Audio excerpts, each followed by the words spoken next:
Ladies and gentlemen, welcome again to the Tobago People's Party Blueprint. Please stand for the playing of the national anthem by Mr. Amari Douglas. After, we will have the opening prayer by Dwayne Dyer.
Please remain standing for the opening prayer by Apostle Dwayne Dyer.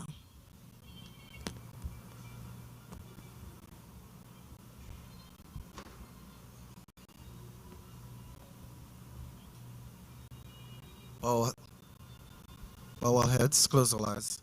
Father, we give you thanks, we give you praise for this moment, Lord, that we can come before you and say thank you for what you have done and what you're about to do in our lives and in this island of Tobago. We pray, O Lord God, even as your word says, pray thy kingdom come on earth as it is in heaven. Father, we pray that as your kingdom come down on earth today, even over the island of Tobago, we pray, O God, as your kingdom has love, so too let there be love. As your kingdom has healing, so too let there be healing now. As your kingdom has, oh Father, dear God, comfort and joy, Lord, bring comfort and joy to those in need of comfort and joy. We thank you and we recognize your sovereignty, oh Lord God, and your power. We pray, oh Lord God, even as Proverbs chapter 19 verses 21 says, many are the plans of a man's heart, but that it's the Lord's purpose that allows to be prevailed. Father, Lord God, so too now we lift up the blueprint, oh God, that is being presented today. And we pray, oh Lord God, that your purpose will prevail. We declare that your purpose will be prevailed over this nation, oh Lord God. And Lord, even to the extension of Trinidad, Lord, let us be, oh God, light, oh God, that is shining over this earth, oh Lord God. We lift up Tobago. We lift up even the representatives. We lift up every candidate now. And we declare, oh Father, dear God, that your guidance, oh God, and your protection shall be with them in their going out and in their coming in. Father, we come against wickedness. We come against wickedness in high places. We come against wickedness to cause confusion. We come against wickedness that will cause chaos. Father, we lift up the hearts, O God, of men. We lift up the hearts of your people, O Father, dear God. May they be receptive.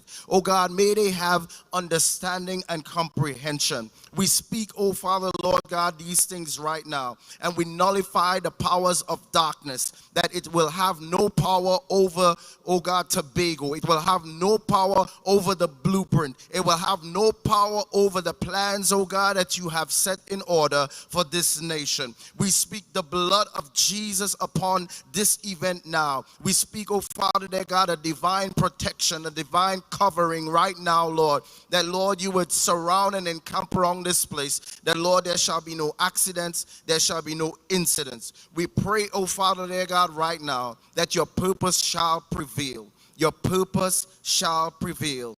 And we lift everything before you now, in the most precious and holy name, in Jesus' name. Everybody say, Amen. Ladies and gentlemen, please have your seats. Let me take this opportunity to thank the All Boys Steel Orchestra, as well as the dancers led by Lisa McSween, Amari Douglas of the Uptown Fascinators, as well as Apostle Dwayne Dyer for the national anthem, opening prayer, and All Boys for giving us the renditions this evening. The Honorable Farley Chavez Augustine, Chief Secretary of Tobago and political leader of the Tobago People's Party, Deputy Political Leaders, Mrs. Natisha Charles Pantin, Dr. Faith Brebner, and Mr. Trevor James. Chairman of the Tobago People's Party, Ms. Anne Natasha Second, other party executives, candidates of the Tobago People's Party, distinguished guests representing sectors across Tobago, members of the media, ladies and gentlemen, good evening. This evening, we gather at the Uptown Fascinators tent for the official launch of the blueprint of the Tobago People's Party for Tobago, a clear plan of our island's development. Before we begin, kindly note that the restrooms are located at the back of the facility and they are clearly labeled male and female. To formally open our program and set the tone for this evening's proceedings, I wish to now invite Mr. Ricky Jofield, the candidate for Darrell Spring Whim, and Mrs. Natisha Charles Pantin, candidate for Mason Hall South, Bagatelle. Please welcome them.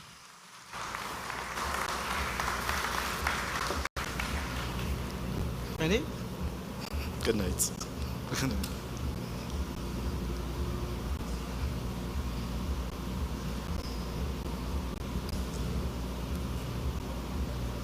For generations, people of Tobago have nurtured a vision of an island that is self-sufficient, a Tobago that honors its ancestors while building a sustainable home for its children. This evening, our home, our 116 square miles of limitless beauty, our Tobago steps forward with purpose, not to complain, not to settle for what is easy, but to claim what is possible. This blueprint that will be launched by the Tobago People's Party is our line in the sand and our plan of work. It is practical, measurable, and attainable. It is created for the Tobago we must build next, which is the greatest little island on the planet. It doesn't start from scratch. It builds on some foundations already laid and accelerates the work that must now move faster, deeper, and wider across Tobago. And this setting is not accidental. We are seated inside a building still under construction, a space defined not by finishes, but by plans and intent. What surrounds us is a blueprint in motion. You see, before walls rise and doors open, there must be a vision, structure, and disciplined execution. That is exactly what this represents for Tobago. A blueprint is not a dream. It is a complement to precision. It sets responsibilities, timelines, and standards for delivery. And just as this facility began as a line on paper before becoming steel and concrete, the Tobago People's Party is launching a blueprint that turns ideas into action. This building also tells another important story. It is being realized through partnership, through collaboration between public purpose and private capability. This is the Tobago we believe in, and our blueprint embraces that approach, leveraging partnerships to modernize infrastructure, expand housing, build build digital capacity and create jobs that keep Tobagonians here, thriving right in Tobago. So let this space remind us that progress is designed, it is planned, it is built step by step, beam by beam, policy by policy. Just like this structure, Tobago's future will be constructed with integrity, purpose, and an unshakable belief in what we can create. We are launching this chapter with a simple belief. Tobago can govern smarter, build stronger, grow faster, and compete harder, while protecting every environment and culture that makes us who we are. That essentially means stronger institution that serves people. It means schools that prepare our students for modern careers and not just exams. It means healthcare that respects time and dignity. It means communities with roads, drainage, housing, safety, opportunity that reaches villages, not just headlines. So this evening, the TPP unveils direction. This is the blueprint for Tobago, drawn by its people and ready to be built. This blueprint is backed by programs and deliverables. You, the people of Tobago, will be able to track progress, measure outcomes, and hold us accountable. And that is the standard that we have been setting from day one. Let the message be clear. Tobago's future will not be delayed by excuses. We are choosing action. We are choosing a stronger, smarter, healthier, competitive, connected Tobago. Built by Tobagonians for all are we.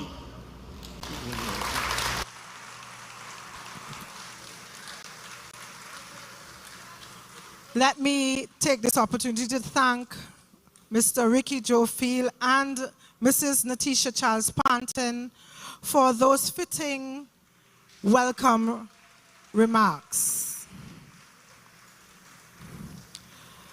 And moving along into the program, I would now invite for a scorecard review.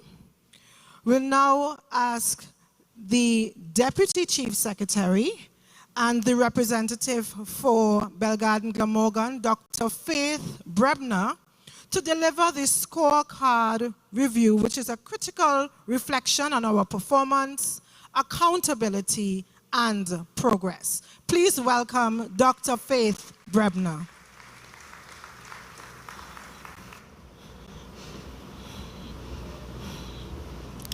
Good evening, Tobago. Good evening, TPP family. Good evening to the supporters, to our friends. Good evening to Tobagonians around the world. I didn't hear you all. Good evening. This evening, we are not here to start a story. We are here to continue one, because the truth is this. Our work to rebuild Tobago did not begin in 2021. It began in 2017.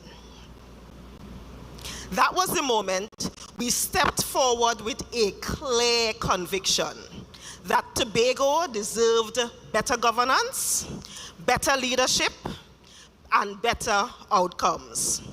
We framed that with a simple but powerful commitment. Remember, we said to build a better Tobago. Remember that? And how are we building a better Tobago? We were doing it, say it with me, child by child, family by family, and village by village. Yes. Between 2017 and January 2021, we did not lead from our offices. Remember, we were in James Park. We were on the ground with the people, listening, standing firm. Remember, Remember that walk from Roxborough to town? To shine a light on injustice, neglect, and the urgent need for change. And yes, we swam. To make it clear that Tobago no longer would be silent, no longer invisible, and no longer ignored. Because leadership to us was never about convenience. It was about conviction. From 2017, we fought. Sometimes silently, sometimes loudly, to bring transparency, fairness, and responsibility back to the Tobago House of Assembly. We asked the uncomfortable questions. We challenged old systems. We refused to accept that the way those who were running it for the longest time was the only way. Because we were not afraid to ask for more. Tobago, that was phase 1. Tobago restoring integrity to governance. Then came January 2021. Remember, the people of Tobago spoke. The result was clear, 6 for us and 6 for them. And despite the equal mandate by the people, we were locked out of the halls of governance from January 2021 until December 2021. We waited, not because the people rejected us, but because the system delayed us. And still, we did not retreat. We did not sulk. We did not stop preparing. Then came December 2021. And with that, the people's mandate was finally allowed to take effect. That is when we entered phase 2. The phase of delivery, guided by the people's mandate that was given to the then PDP. The mandate was not just about paper, but commitments made to real people in real communities with real needs. Remember, the message at that time was simple. What was it? Larry, fix this. Larry, fix this.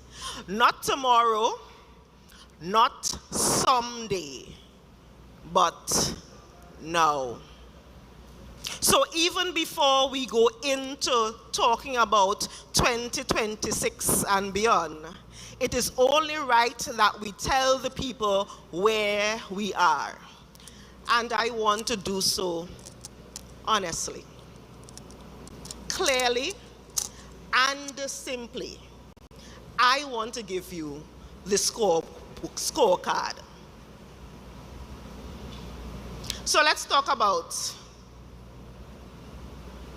before talking about that specifically, when you look back at that mandate, we had about 56 major promises. Of those, about 40 are in progress. As I said, we are going to be honest. One has been completed, and the others we are yet to start for several reasons. So let's talk about governance. Let's talk about governance. You're saying there, For some things, we are in progress. For others, we are waiting. We have, for the first time in a long time, having done an audit, a forensic audit of the THA. That was a difficult time for us. That was a difficult time because we needed to account to the people of Tobago. We need to show you the progress that we were making. And to do that, we acted. That forensic audit started with the road works and emergency works back in 2021. And in one of those programs, the auditor actually said to us, and I want to read it verbatim, it recommends to the THA that the amount of 103 million relating to 30 projects removed from the Emergency Works Program 2020 to 2021 with immediate effect. That single recommendation saved the Tobago House of Assembly $103 million. That is what accountability looks like. And let me add this clearly. This TPP administration laid the financial statements from 2018 up until 2023. And in January, dare I say the first or maybe the second sitting, the 2024 financial statement would be laid. The Tobago House of Assembly, the accounts of the Tobago House of Assembly has never been that up to date. We have, thank you. We have modernized how governments work. We now have the e-tender mechanism. We've begun the painstaking work to input data into our integrated human resource system. We recently launched the Safe Tobago app. And in 2022, we started with the Show Me a Road Tobago. You all remember that? You all remember that the app was so overwhelmed with public response that it crashed after a while? Tobago, that is because we were finally listening to you. Now let's talk about labor and public service. We said that long-serving workers deserved dignity and security. So in 2022,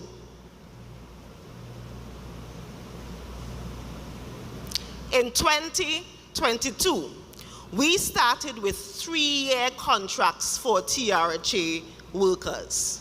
Those were the ones who were given month to month during COVID. And as soon as we came in, we changed that. Thank you.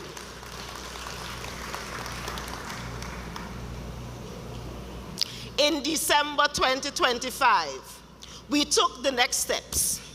We issued letters of permanency to over 300 nurses. But we did not stop there. We are the ones, and I want to say it once and for all for those who may be listening. We are the ones who increased the wages for CPEP,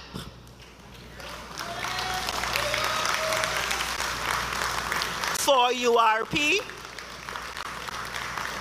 for the litter eradication program, because we want to ensure that our workers' living conditions are well. They now have paid sick leave. They now have paid vacations. That is dignity. That is fairness. That is delivery.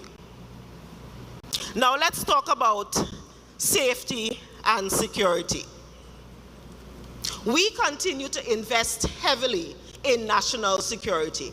And let me be clear, national security is a 6th schedule item.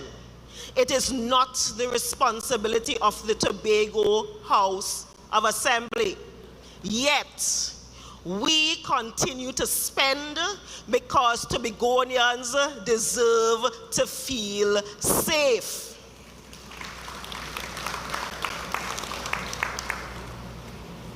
Youth development. We are committed to building leadership, not just talking about it. We are the ones who expanded the summer internship placements, giving young people real exposure, real responsibility, and critical skills. Because the Tobago of tomorrow is being shaped right now. It is being shaped today. And yes, my baby, healthcare.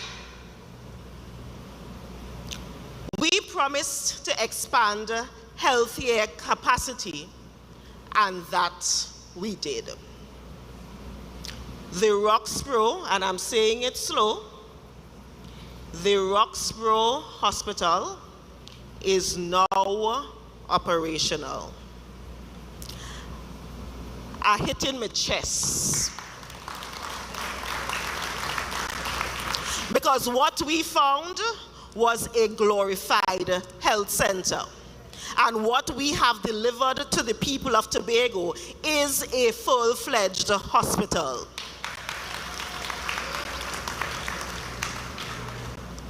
To the hundreds of people who have received cataract surgery, say it with me. I can see clearly now. And we have been screening a new set. So don't worry. Very soon, those surgeries will start. At the Scarborough General Hospital, we are redesigning the accident and emergency room. This morning, I was there visiting, ensuring that that was on progress. Because we want to ensure that we improve patient flow, dignity, and outcomes. And these works will be commissioned very, very soon. Give that a round of applause.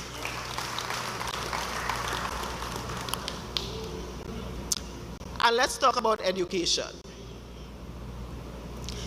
Through increased data scholarship spending, we've expanded access to education aligned to Tobago's development needs. This administration has prioritized our young people through the education system. We are finally at the stage, Secretary Hackett, I know this is a baby of yours, of about to implement the Tobago-centric curriculum. And let's talk about land and housing. We are committed to fairness. We reduced the cost of those lands that the families who were displaced by the airport relocation in Crown Point, we are the ones who reduced it so that they could finally afford property to rebuild their homes. Because even though those on the other side wanted development to become your punishment, we have taken care of you. Residents of Crown Point, do not forget. And infrastructure. This evening, this location, 7 Knightley matters. The Smithfield Collector Road is complete, and it represents one of the few construction projects where a whole new road was actually done. I know when Secretary James comes, he will speak about the others. Food security. Through TATCO and the capital of paradise, we are now earning foreign exchange when we sell fish. Our farmers now have a ready market for their products.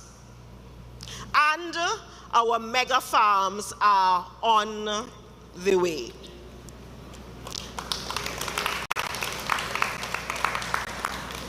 The fact is, though, we had this in the face of opposition.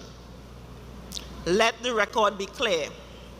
We accomplished all of this while governing from in the middle of COVID-19.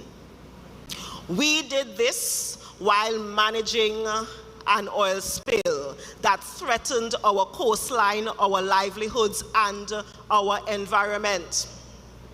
And at the same time, we had police harassing me.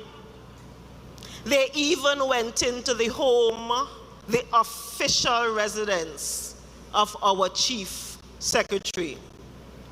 License department was tormenting citizens. Every weekend they showed up in droves. Deliberate underfunding from central government. And of course, the tie-up money that we've been talking about. But Tobago, we delivered anyway. And I want you to give yourselves a round of applause. So this evening, this scorecard proves one thing. We are able to execute. After I am done, Secretary James and Secretary Hackett will go deeper into our accomplishments. And then the political leader and Chief Secretary will take us into the blueprint for 2026 and beyond. So Tobago, I want you to do this. I want you to choose who choosing you. Let me say it again. Choose who choosing you. I'm saying it one more time. Choose who choosing you.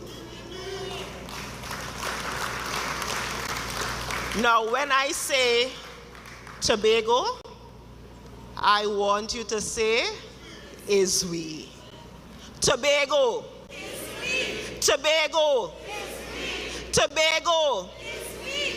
And now, together, let us work hand in hand to truly make Tobago the greatest little island on the planet. Let us continue this construction. Because Tobago is what? Because what? Because what? Tobago is we. I thank you.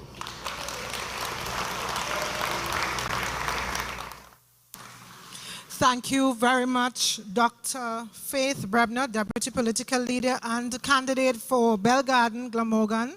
Thank you for that insightful and comprehensive recap of this administration's performance, accountability, and progress. As we move along into the program, I now invite saxophonist Ricardo Seals, who will give us a rendition as we include him because Tobago is we. Welcome, Ricardo Seals.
Let us show our gratitude and appreciation to saxophonist Ricardo Seals for his rendition of Bring Back the Old Time Days, and it reminds us of who we are as a people of Tobago. We are unique, we are special, and we are a talented people. Let us give him some appreciation again for that beautiful reminder and rendition of bringing back the old time days. We are now into the segment where we will be presenting a report to the people of Tobago on key deliverables. And this will be presented by Mr. Trevor James, the candidate for Scarborough Mount Grace. He's also the deputy political leader of the Tobago People's Party, and Miss Zorisha Hackett, the candidate for Bethesda, Les Coteaux. Please welcome them.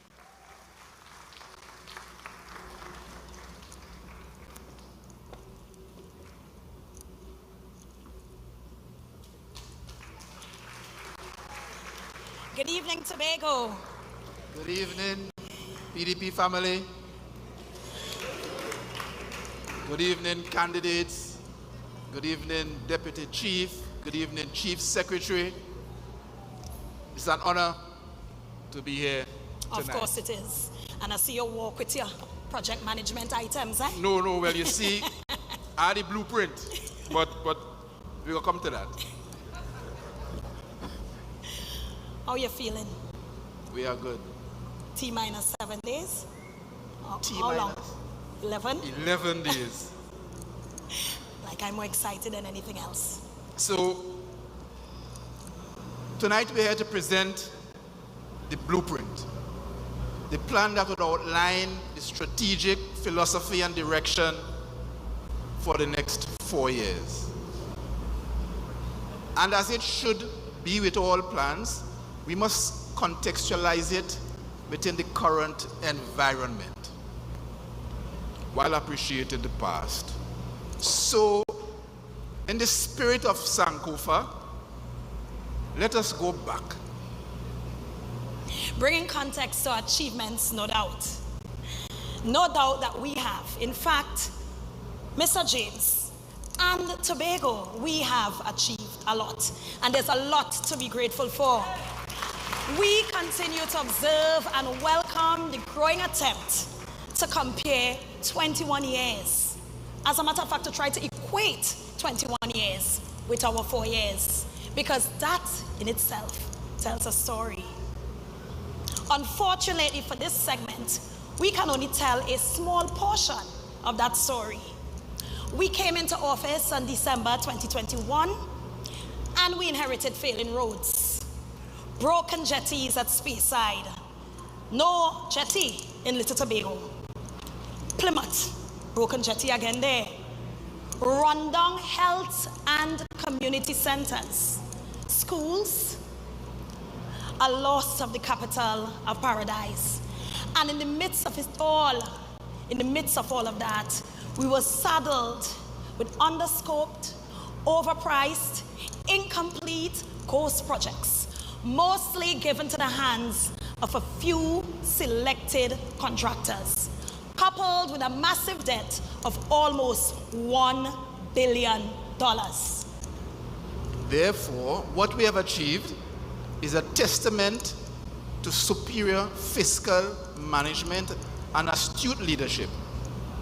We've had to overcome talk from politicians and supporters of the opposition in Tobago and Trinidad, bitterness, animosity, and bacchanal, all illustrated, orchestrated by Dennis the Menace, Kelvon, and Petal, and blocked and robbed at every turn by Keith and his government in Trinidad.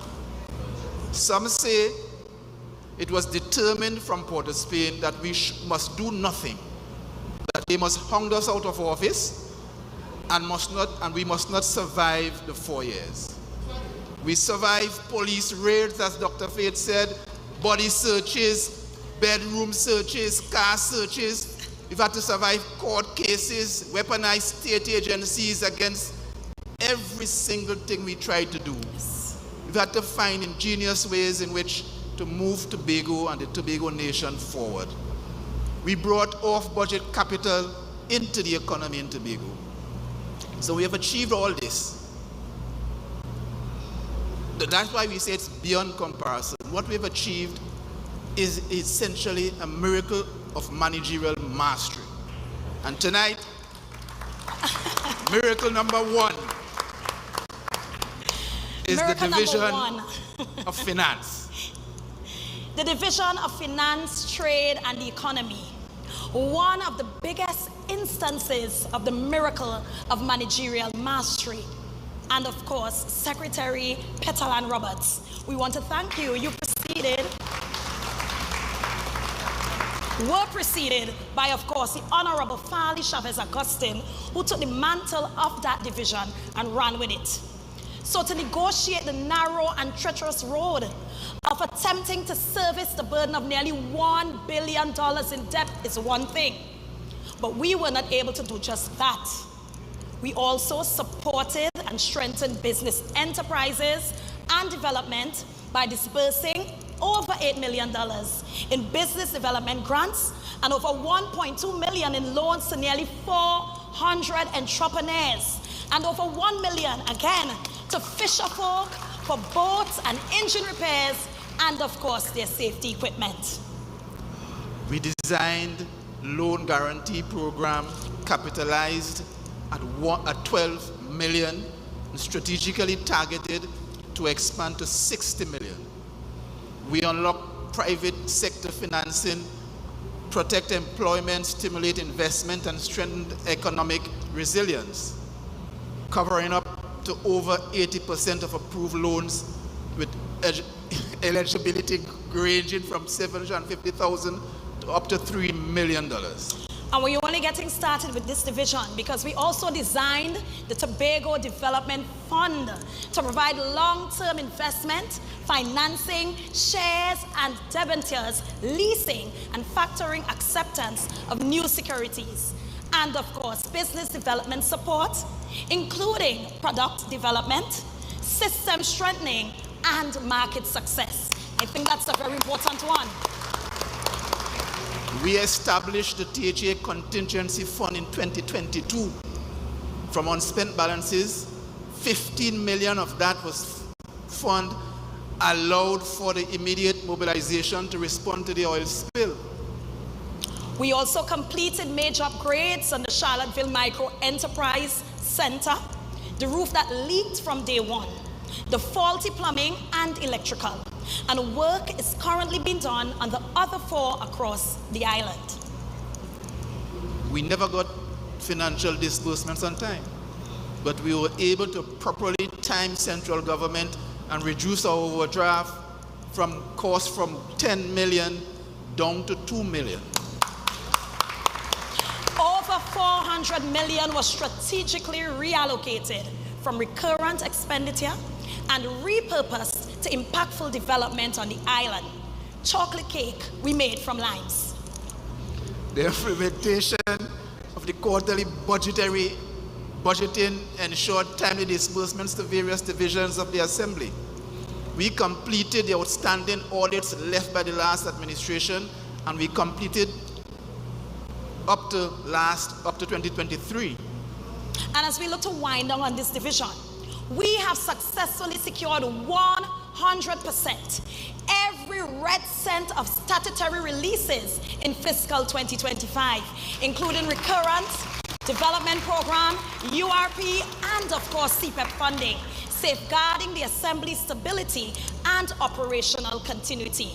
Now when I say we're winding down, we had about 11 or 12 pages of achievements. But for this program, of course, we couldn't show off and put everything here on stage. But of course, located within our blueprint, you're going to see all the achievements of this TPP administration over the last 4 years.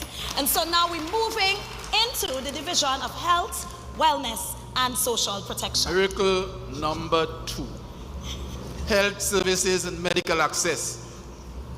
We had cataract reduction program and eye surgeries launched in August 2022 at the Roxborough Hospital, delivering over 2,000 surgeries supported by 1.3 million in donated equipment by 2023, significantly reducing vision backlogs. Our Scarborough General Hospital baby-friendly accreditation. Another first, and we must celebrate that Tobago is on the map in Trinidad and Tobago as being baby-friendly. Oh, by November of 2024, we also implemented 10 breastfeeding implementation standards, and there was staff training for that as well. The Baby Box initiative was also launched in these 4 years. We launched in August 2025, providing free essential newborn supplies to all mothers delivering at Scarborough General Hospital.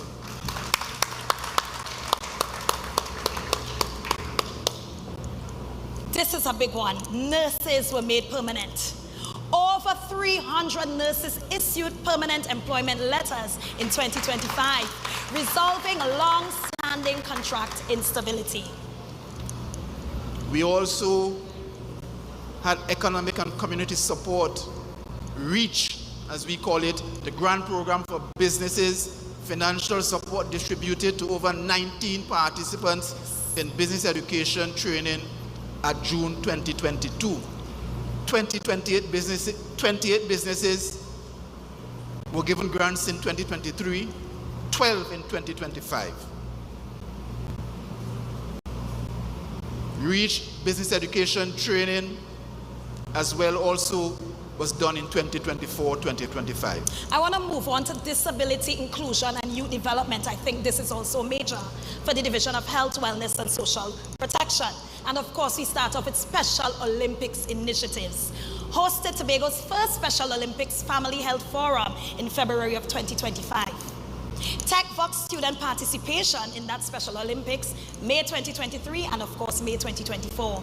And representation at International Olympics in June 2023.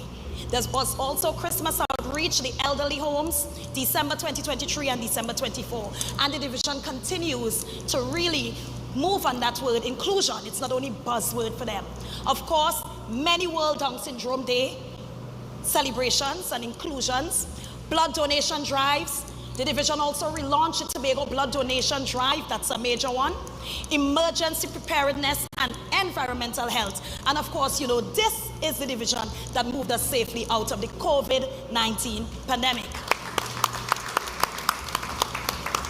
The Secretary of the Division chaired the CAFA meeting on April 2023, and PAHO and UNDP collaborations.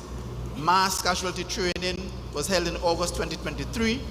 The Food Resilience Project discussion was done in May 2025. Shelter Management Workshop, December 2023. And the drive to remove derelict vehicles implemented in March 2024 as piloted by Mr. Sonny Craig. Yes.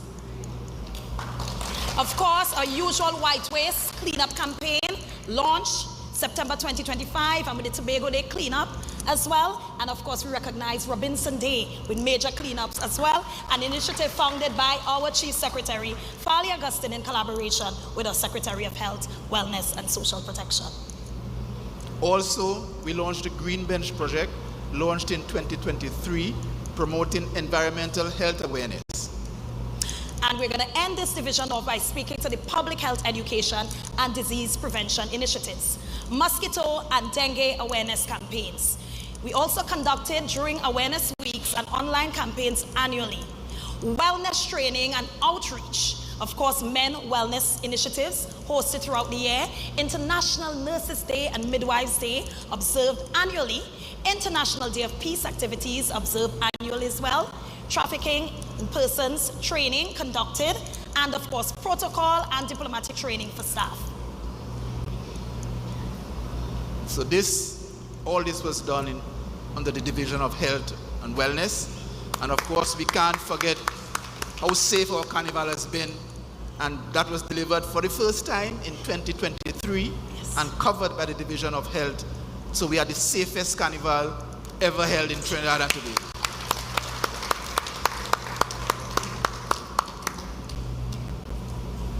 Miracle number 3.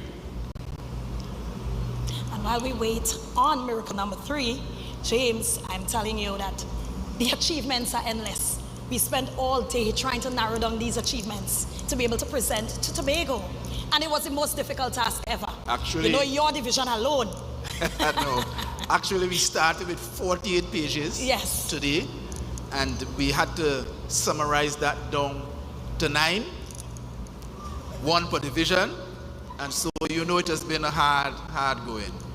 So we have had to overcome, just to go back a bit, we have had to overcome this tirade of opposition against us that has led us to be as strong as we are today. We're happy that we have survived, and we want all TPP people to understand that the time has come when we must dig our heels in and stand up for this Tobago that we love. Because Tobago is we. Tobago is we.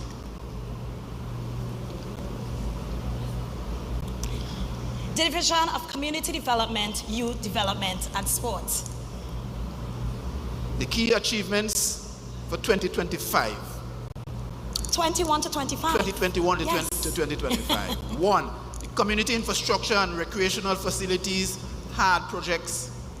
We fully upgraded and completed the Collar Hall Hard Court, give a hand for Collar Hall, Montgomery Hard Court, Wim Hard Court, in that facility that has been there building for the last 2 decades probably. Speyside Hard Court, Shaw Park Hard Court. Major upgrade works are ongoing with construction actively progressing at Shaw Park. We install LED mass lighting at the Louisdor Recreational Grounds. Resurface and lighting upgrades executed in partnership with the Division of Infrastructure, Quarries and Urban Development at the Mongrace Recreational Grounds.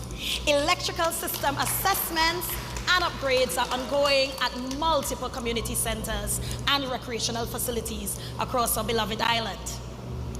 The community development programs, the SOF projects. Centenarians Appreciation Program, the CAP. We retooled and revitalized program phase 4, vocational skills and handicraft training program, back to school voucher distribution program, and under sports development programs, we had the sports camp program annually over the last 4 years, approximately 400 campers per year over the last 4 years. Yes.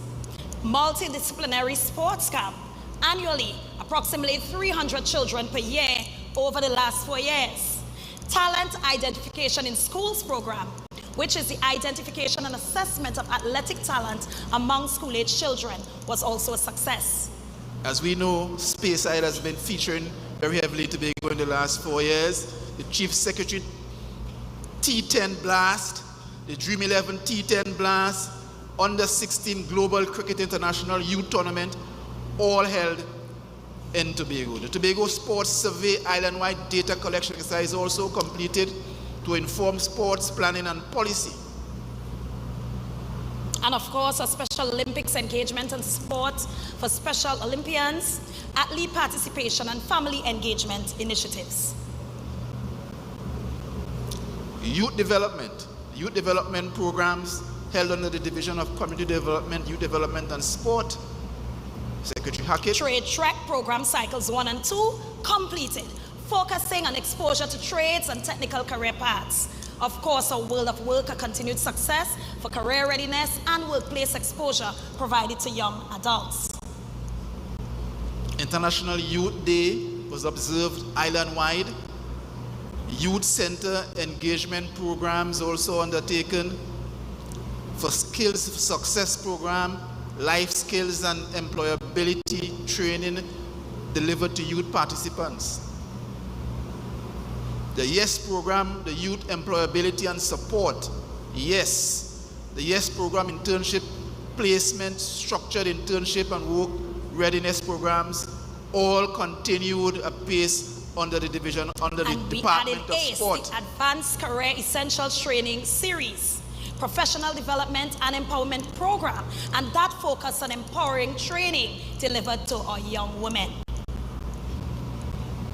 Community and sports sector support. Partnerships with sporting organizations and community groups.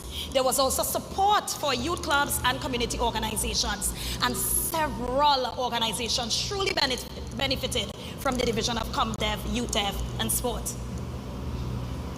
Let's give a round of applause for youth, sport, community development.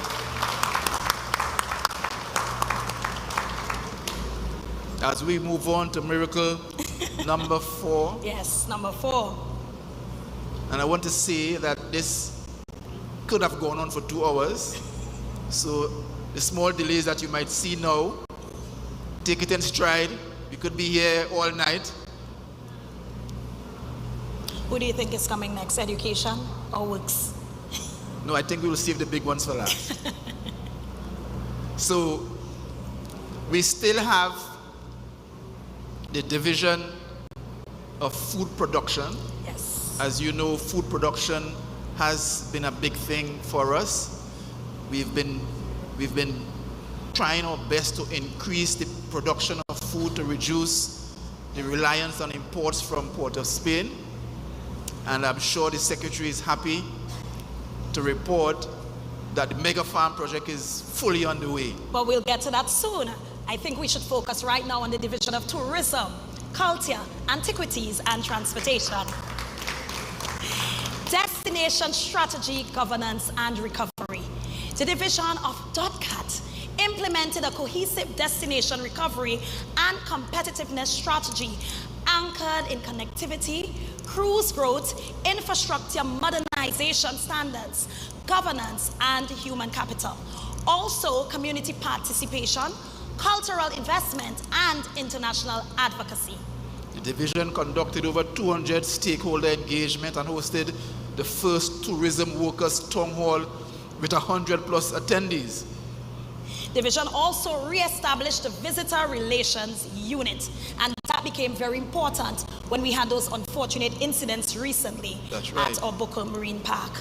As we know, the secretary of the division at the time focused a lot on trying to get new airlines to Tobago. It's been a task, but we came into this thing out of COVID, and we're happy to report that we increased tourist arrival in Tobago almost close to the levels that they were in 1994.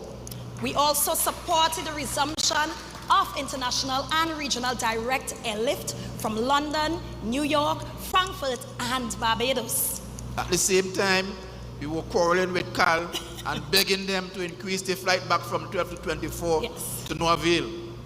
We led negotiations at the World Trade Market in 2024, reducing BA's contract cost by approximately 3.5 million TT dollars. With further savings through consolidation with UK airlift. DOTCAT also collaborated with Airports Authority of Trinidad and Tobago on airlift negotiations at the Roots Conference 2022 to 2025 to strengthen direct airlift into the ANR International Airport. After COVID, we're happy to report that the cruise arrivals in Scarborough increased significantly based on the work of the Division of Tourism. We supported post-COVID cruise season resumption and structured engagement with major cruise lines and port stakeholders to grow calls and improve readiness. Tobago also saw an increase in cruise calls from 40 in 2022 to 64 by 2023, and then we moved from passenger growth of 46,864 to 103,838, an increase of almost 22%. And we are happy that we can see we've increased the transient population in Tobago significantly and increased the spend by tourist arrivals in Scarborough, especially that has been dying.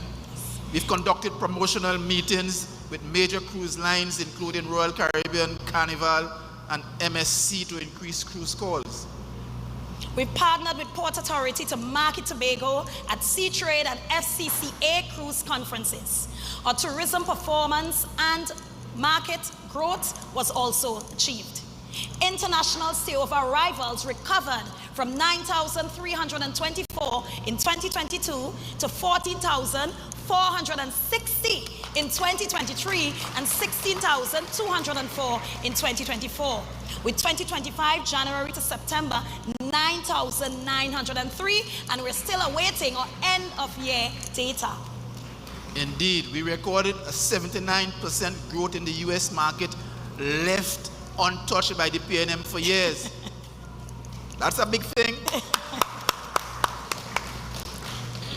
We've confirmed in the US market that going forward, we'll have more flights coming from the US, which is right next door to us. We've achieved a 361% growth in the Canadian market. You need to say that again, Secretary James. 361% growth in the Canadian market arrival since 2022. Now they are the third largest source market for Tobago. Our domestic sea arrivals grew from 175,531 in 2018 to a peak of 422,030 in 2023, with 403,231 in 2024 and 2025. January to September 2025, 310,555.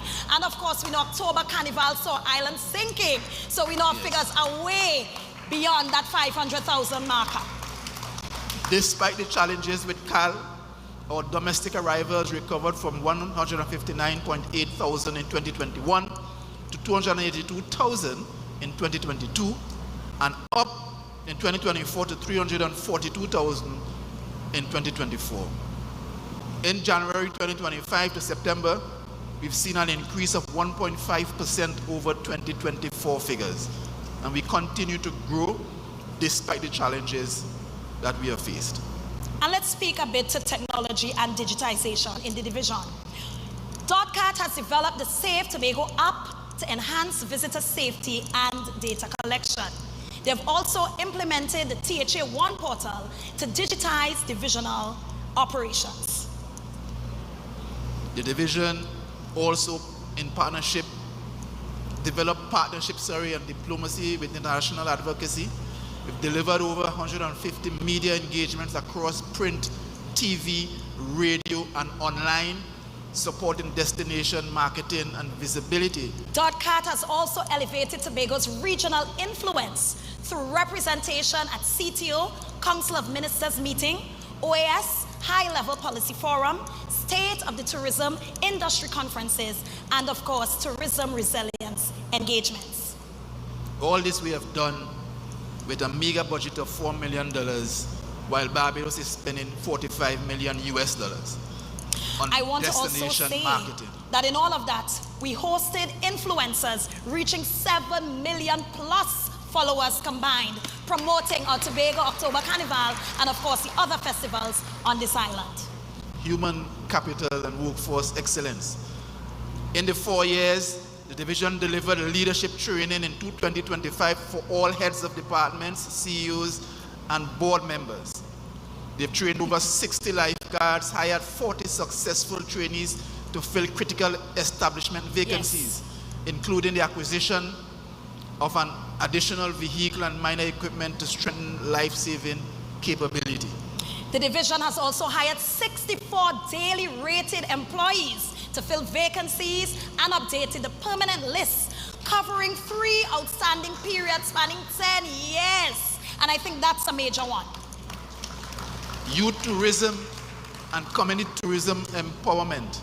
The division delivered the youth in tourism programming, including virtual summer awareness, regional summits, tourism quiz, and essay competitions, and primary school summer programs, building the foundation for a new tourism sector in Tobago going forward. Yes.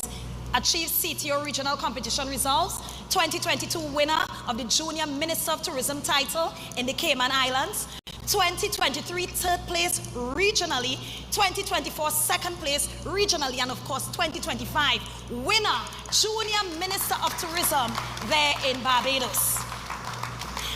DOTCAT has also created a scholarship program and pursued partnership with NESC to support hotel facilities, management, students, and they've done that in November 2025, just recently concluded. The division also created a Junior Tourism Ambassador program to engage youth in public awareness and marketing campaigns. They've completed consultations for the redevelopment of the Strawberry Beach facility. Yes. We know that the URP went down there and did a lot of work on the beach. They have designed that facility and we hope to go out to tender in 2025, 2026. Implemented a sustainable community tourism grant program, allocating 4 grants of $50,000 each in new community tourism initiatives across Tobago. And finally, the division deployed open public Wi-Fi, beg your pardon, at Fort King George, at Flagstaff in Charlottesville, at Pigeon Point and Strawberry in Crown Point. The project cost was $140,000 with the expansion plan for fiscal 25-26. Infrastructure and site modernization also occurred under the division. They delivered infrastructural works valued at over $52.6 million, including general repairs and renovations to roofing, securities, signage, upgrades across major heritage sites, beach facilities, monuments, and visitor location. Now, this is very important if you're building the tourism sector. These excursion sites are critical to where we will make money down the road. Yes. We've also delivered major capital projects, including retrofitting Shore Park office space for Culture and Antiquities departments, phase 1 of the Home of Blue Food Development, and that's a big one. We were able to utilize it this year. Phase 1 of the Scarborough Beautification Initiative, the Charlottesville Jetty upgrades in collaboration with DIQUD, opening of the Manta Lodge Hotel, that's a big one, renovation and upgrade of our beloved Pigeon Point Jetty, restoration of Fort King George Lighthouse, clearing of the Cove Heritage Park, and of course our Swallows vendor booths. Power to the URP. Cultural events and orange economy investments. The division invested over $50 million in the orange economy through cultural production, festivals, creative sector support. They launched and executed, I want to talk about this one, the Tobago October Carnival, one of the biggest accomplishments of DOTCAT over the past 4 years. From surpassing 100,000 total visitor and spectator numbers over the 4 years. And we had a really pompous season, Megan? This year. We brought Carnival back to Scarborough, back to the city as we try to redevelop Scarborough to what it should be. TPAC delivered major productions and initiatives including national tours, heritage opening nights, film and animation projects, international collaborations, summer camps reaching 200 plus children and youth, and onboard cultural programs on a global cruise ship in 2025. And DOTCAT also invested over $3 million from 2022 to 2025 in our Best Village participation and hosted the first ever Tobago final in 2024. Supported pan and culture throughout the island, 500,000 to a steel pan sponsorships there, and of course 1.5 million invested in cruise welcomes, plus over 1 million in support to cultural groups and exchanges. The division supported Castara's UN Tourism Best Tourism Village initiative, including application support and participation at the awards ceremony in Italy. Castara, as a tourism destination, is one of the unique best sites in Tobago that we must continue to support. And I'm seeing we're still going on there, but Secretary James, because time is of the essence, I'm going to ask for us to move into. We can jump to, it's to endless, miracle and number we will be 5. here all night. So as we await miracle number 5, Secretary Hackett. Yes, we do. The Division of Education, no doubt, will be miracle number 5. Let's wait and see. You can speak to that. Yes, I can. Even impromptu. Of course I can. And you can speak to the Division of Works, even impromptu. One can try. One of the biggest programs that the Division of Tourism initiated of course, is the Tobago-centric curriculum. And this is critical. Division of Education. Division of Education. Yes. This is critical for Tobago going forward. We have been at a place where I remember some child in Charlottesville not knowing what a deer was, but that was a standard 5 SEA question. And we must get to the place in Tobago where we love our own, and how we can test our own, and how we can grade our own, because we are Tobago and Tobago is we. And so now we're going to jump right into the division I led for the last 4 years, the Division of Education, Research and Technology. TERTEC, which we so fondly call it, delivered the largest island-wide school repair program across ECCE, primary and secondary schools in the history of the Tobago House of Assembly, shifting from the ad hoc repairs format to structured, transparent delivery. And we expended $115.7 million in 4 years in school repairs and upgrade, with 98% Tobago contractors. Major projects completed. We had the user brief for that $65 million Tobago Special Education Campus, and so in a new term, we're going to start that campus up there in Signal Hill, full speed ahead. Site has been identified, as I said, in Signal Hill. A contract has been awarded, and we're now going to speak to the Coreland ECCE, contract awarded there, and of course, we're going to start that with expected completion in 6 months. We introduced a new comprehensive approach to psychological, social, and academic intervention and support across all schools, including anti-bullying, grief support, behavior intervention, and resilience programs, with special emphasis on violence, bullying, self-harm, and substance abuse, supported in collaboration with the protective services.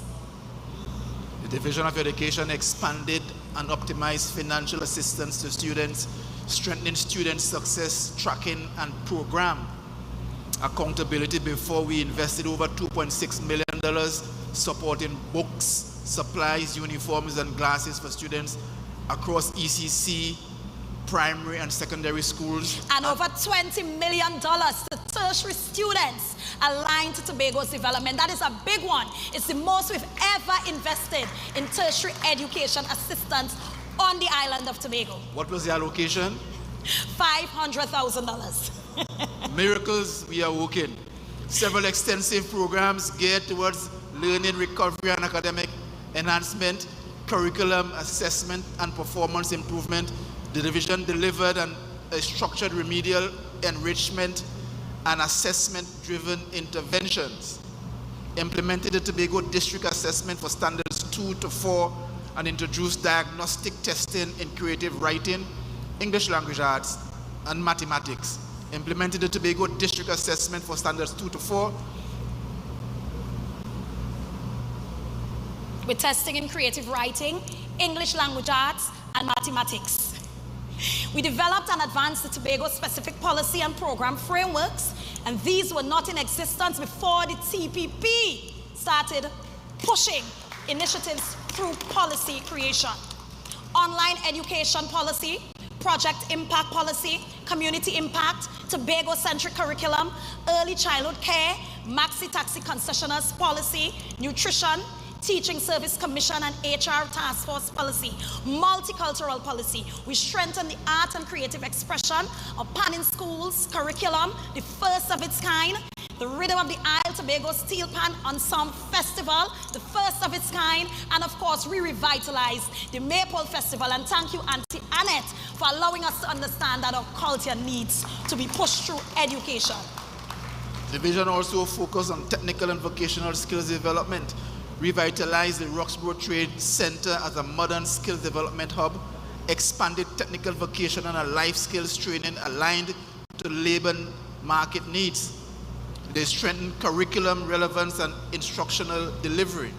And in technology, we expanded the digital library resources, research capabilities, and knowledge access. We developed digital platforms, including the Contract Alert Management System, a virtual teachers help desk, or TITL STEM Academy was relaunched, and the Show Me a Road Tobago Smart app was also developed by my division for yours.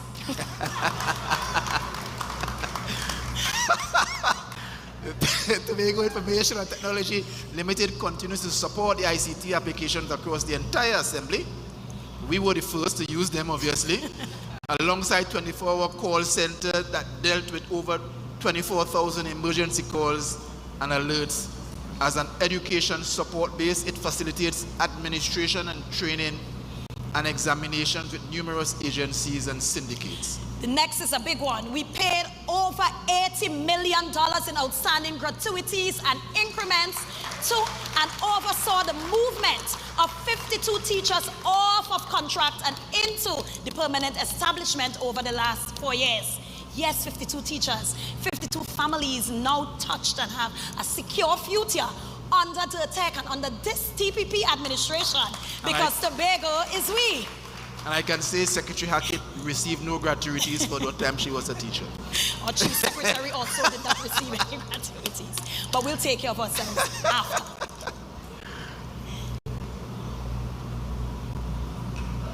So how are you all going, TPP family? How are you all going? It's a lot. It's the blueprint night. The chief is coming to present the blueprint for the future.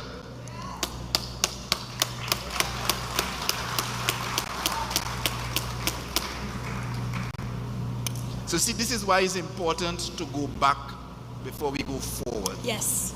Because as we embark on this campaign for this election, we've had this conversation going on in the public space about who delivered what and who went deliver what and who went do this and who went do what. The reality is that when you begin to compare 21 years with 4 years, you tell this story of who has done what and who did not do what. The Division of Food Production, miracle number 6. The Division of Food Security, Natural Resources, the Environment and Sustainable Development. Now this was one we had to do a lot of truncating, a lot of achievements under this division. Indeed.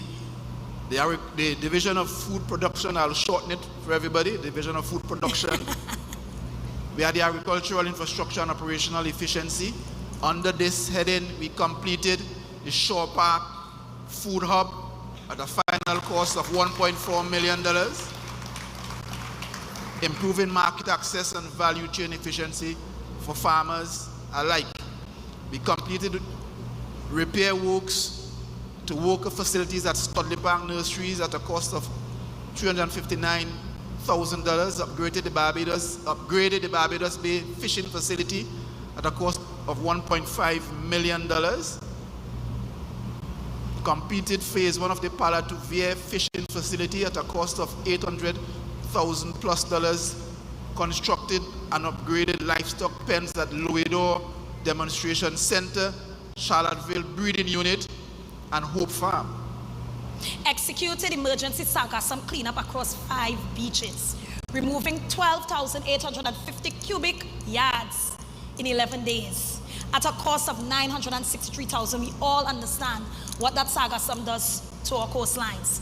Rehabilitated 15 agricultural access roads, 15, covering 2.3 miles at Belmont Road and Mount St. George to Goodwood at a cost of $11.3 million.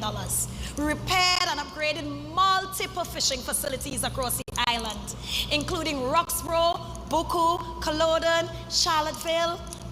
A lot of fishing facilities were upgraded. We completed repairs to the Bloody Bay Rest Stop and the Scarborough Abattoir. For a long time, that abattoir was closed down. Major, major accomplishment. Refurbished the Botanic Station to house the Tobago Reforestation and Watershed Rehabilitation Company. Procured agricultural machinery, including tractors, excavators, trucks, and equipment valued at $6.6 million, reducing tractor service backlog from over 300 farmers from 2022 to fewer than 10 by 2025. Who remember how long you had to wait by tractor pool to get a piece of that tractor to plow your land? 10 years you had to wait. The division installed 2 meteorological stations, one at Roxborough and one at Culloden, distributed 90 smart set watering units to 57 schools to introduce modern agricultural techniques to the next generation. Advanced climate resilience and renewable energy initiatives by installing solar panels at Bloody Bay Rest Stop in partnership with the UNDP. Implemented solar energy systems at multiple schools across the island, including Speyside High, Charlottesville Methodist, Scarborough Methodist, Signal Hill Government, Castara Government, and Bishop's High School. Integrated renewable energy solutions to support disaster preparedness and climate resilience. Let's hear it. Division of Food Production strengthened the human and social development programs. They paid outstanding wages and increased remuneration for reforestation workers, and that's a big one. And of course, the development program staff. That's a big one. Implemented salary increases across multiple forestry, cocoa rehabilitation, and access road programs. Expanded the community care program through TADCO, integrating local agricultural produce and agro-processing goods. Division partnered with the Division of Health, Wellness and Social Protection to deliver holistic community care with health monitoring. The division increased agricultural production and farmer support. Under this item, the division achieved significant growth in livestock production, including sheep, rabbits, pigs, cattle, and goats. The division also supported over 150 poultry farmers through the TADCO Poultry Farming Initiative, with over 46,531 birds processed in 1 year. The division also generated $101,175 in ornamental and orchard crop revenue through the plant tissue culture lab, producing over 182,000 plants. The Louisdor nurseries generated $474,800 in crop sales between 2022 and 2024. And going back to Tractor Pool serviced over 326 hectares, with farmer participation increasing from 82 to 224.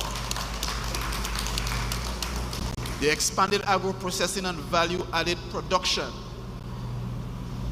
Division repositioned TADCO as Tobago's primary local meat and agro-processing outlet, developed and commercialized a wide range of value-added products, expanded TADCO feed depot operations, offering discounted feed to registered farmers.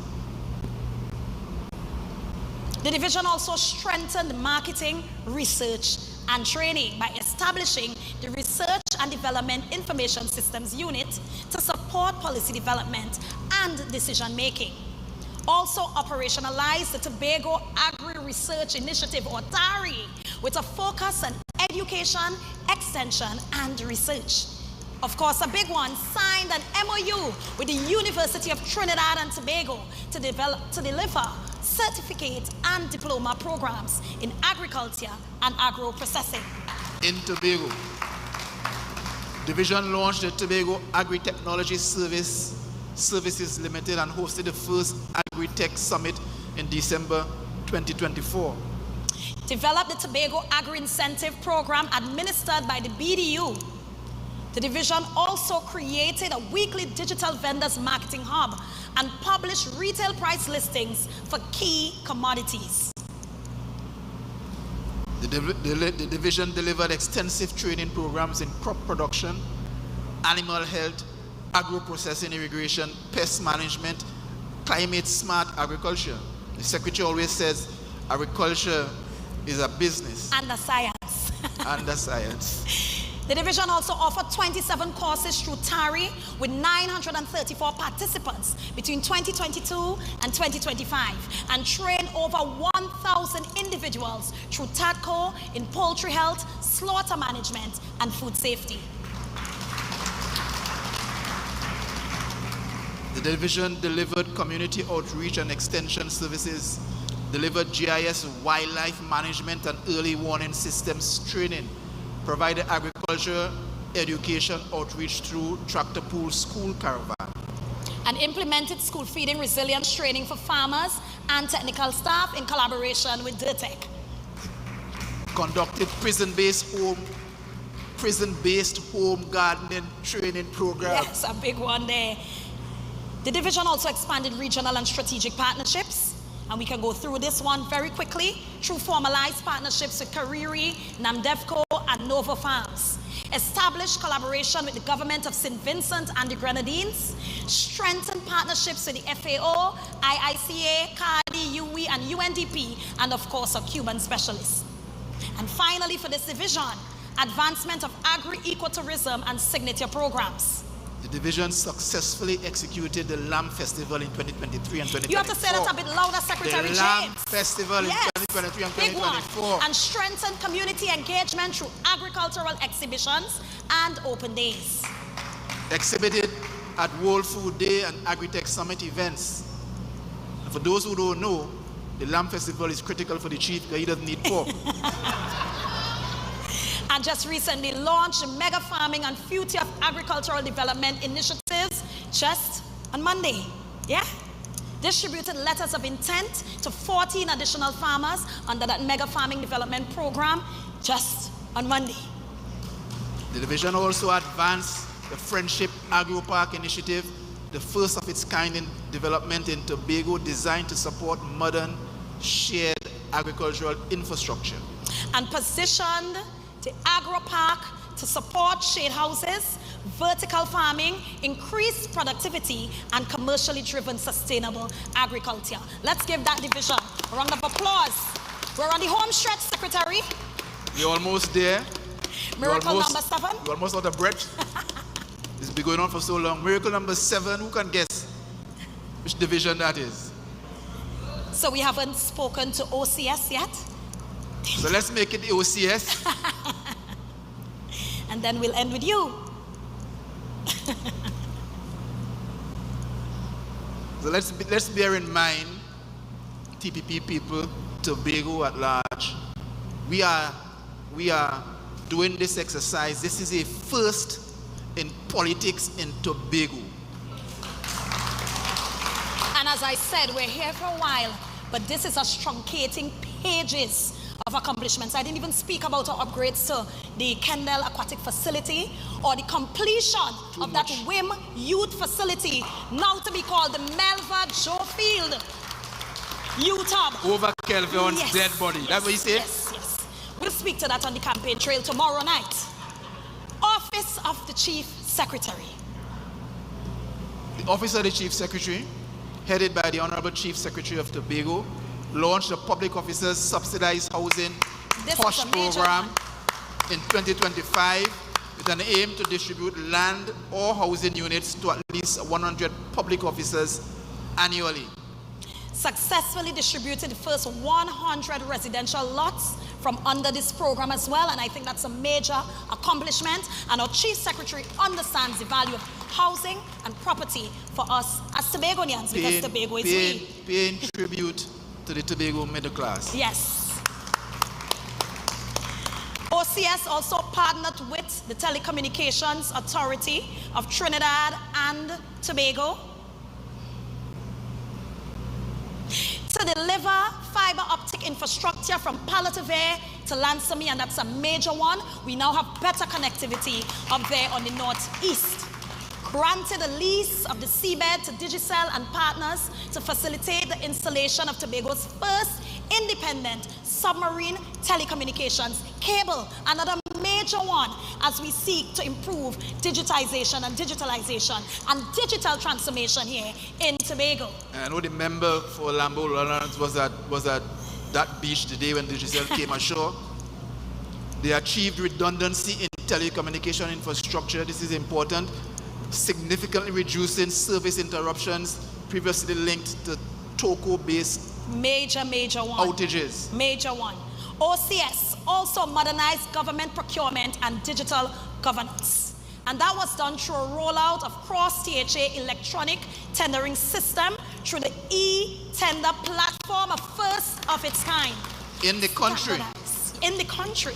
Also standardize and digitize procurement processes across divisions to improve transparency, efficiency, and accountability. OCS strengthened emergency response and national resilience through establishing the new CERT facilities in Speyside. Also launched CERT 1000, creating a trade reserve of 1,000 Tobagonians on call to respond to any major emergency. They coordinated a successful national response to the largest ecological disaster. James, we had to say this one again. This is a big one. The oil spill. Yes. The largest ecological disaster in Tobago's modern history. Yes. The oil spill. And the Chief Secretary managed that himself personally, day and night.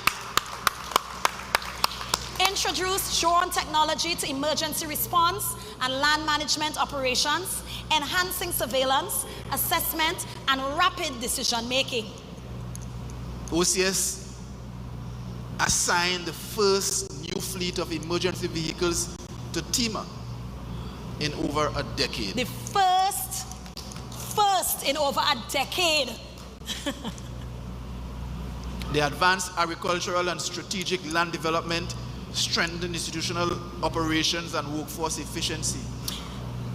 They facilitated the return of workers to the Hochoy Charles Administrative Complex at Calder Hall. And named the facility the Hochoy Charles Administrative Complex. This is the critical, because this building was under construction for more than 5 years. Yes. And we had to come and finish it. The Office of the Chief Secretary performing for you as never before. I can't say performance beyond compare, that's your slogan. Are we on miracle number 9 yet? Miracle number 9. Are we ready for the big one? The Division of Infrastructure, Quarries, and Urban Development.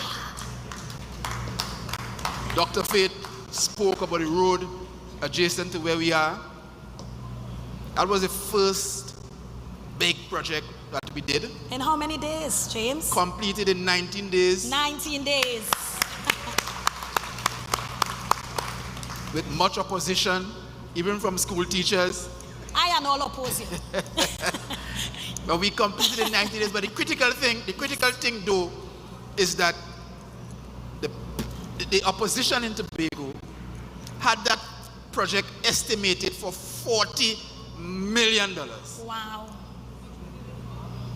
We came in and we completed it for $19 million. 19 with 19. $19 million in 19 days. So the Division of Infrastructure, Quarries, and Urban Development is positioned to supply the built infrastructure to support and enable the complete socio-economic transformation of this 116 square miles we call Tobago. The division set up for the first time a project management office, which allowed us to never hire a consultant from Trinidad.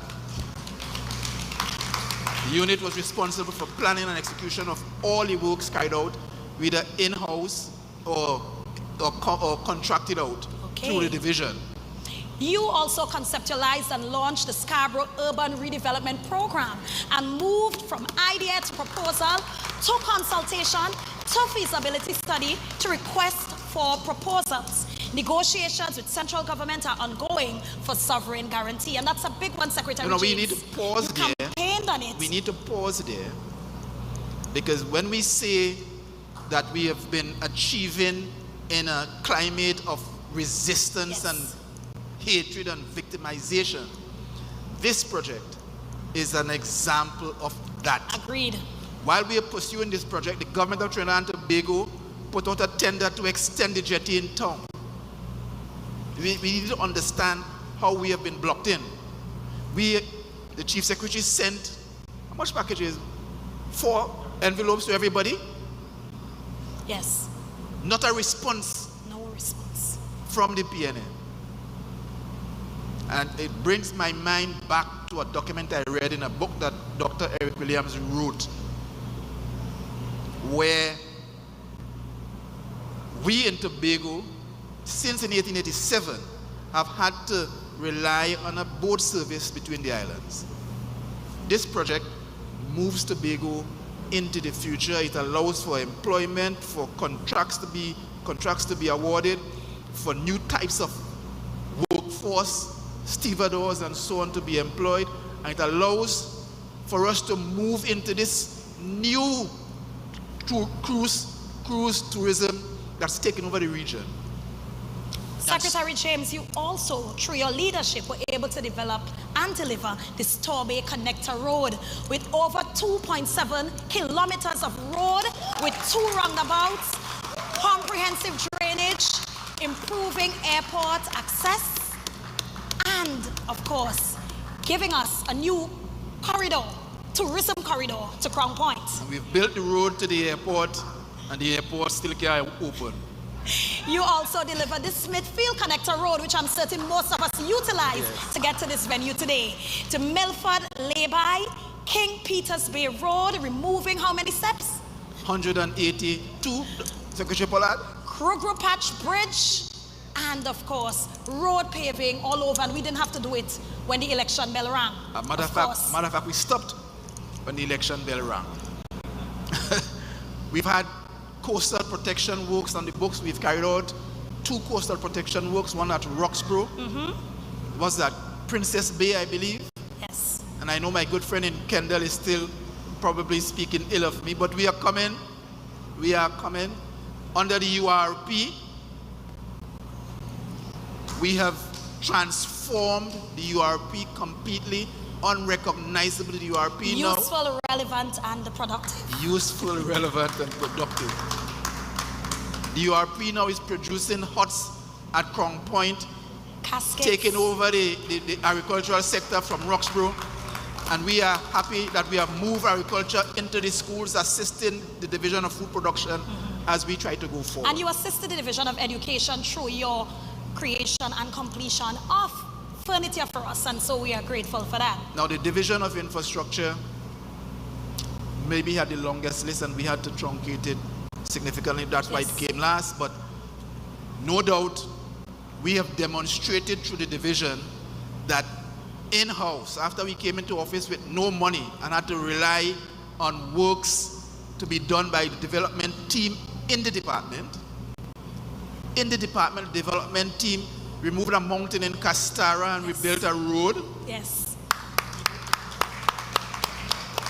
When everybody said that works division people doesn't work,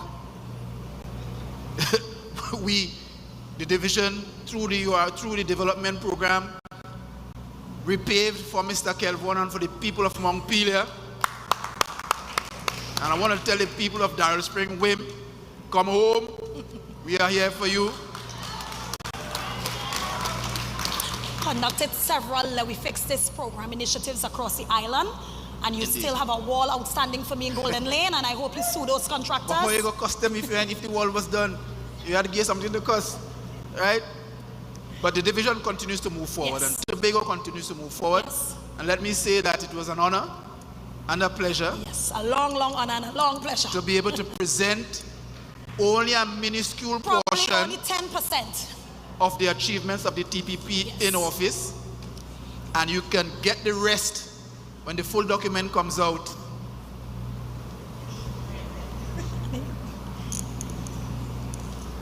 You can get. Oh, you know, while we were counting, we jumped over a division. Like we just can't finish tonight. How could we forget the division of settlements? My blood and my public brother. Utilities. How? Pollard, no way. The division of settlements, public utilities, and rural development.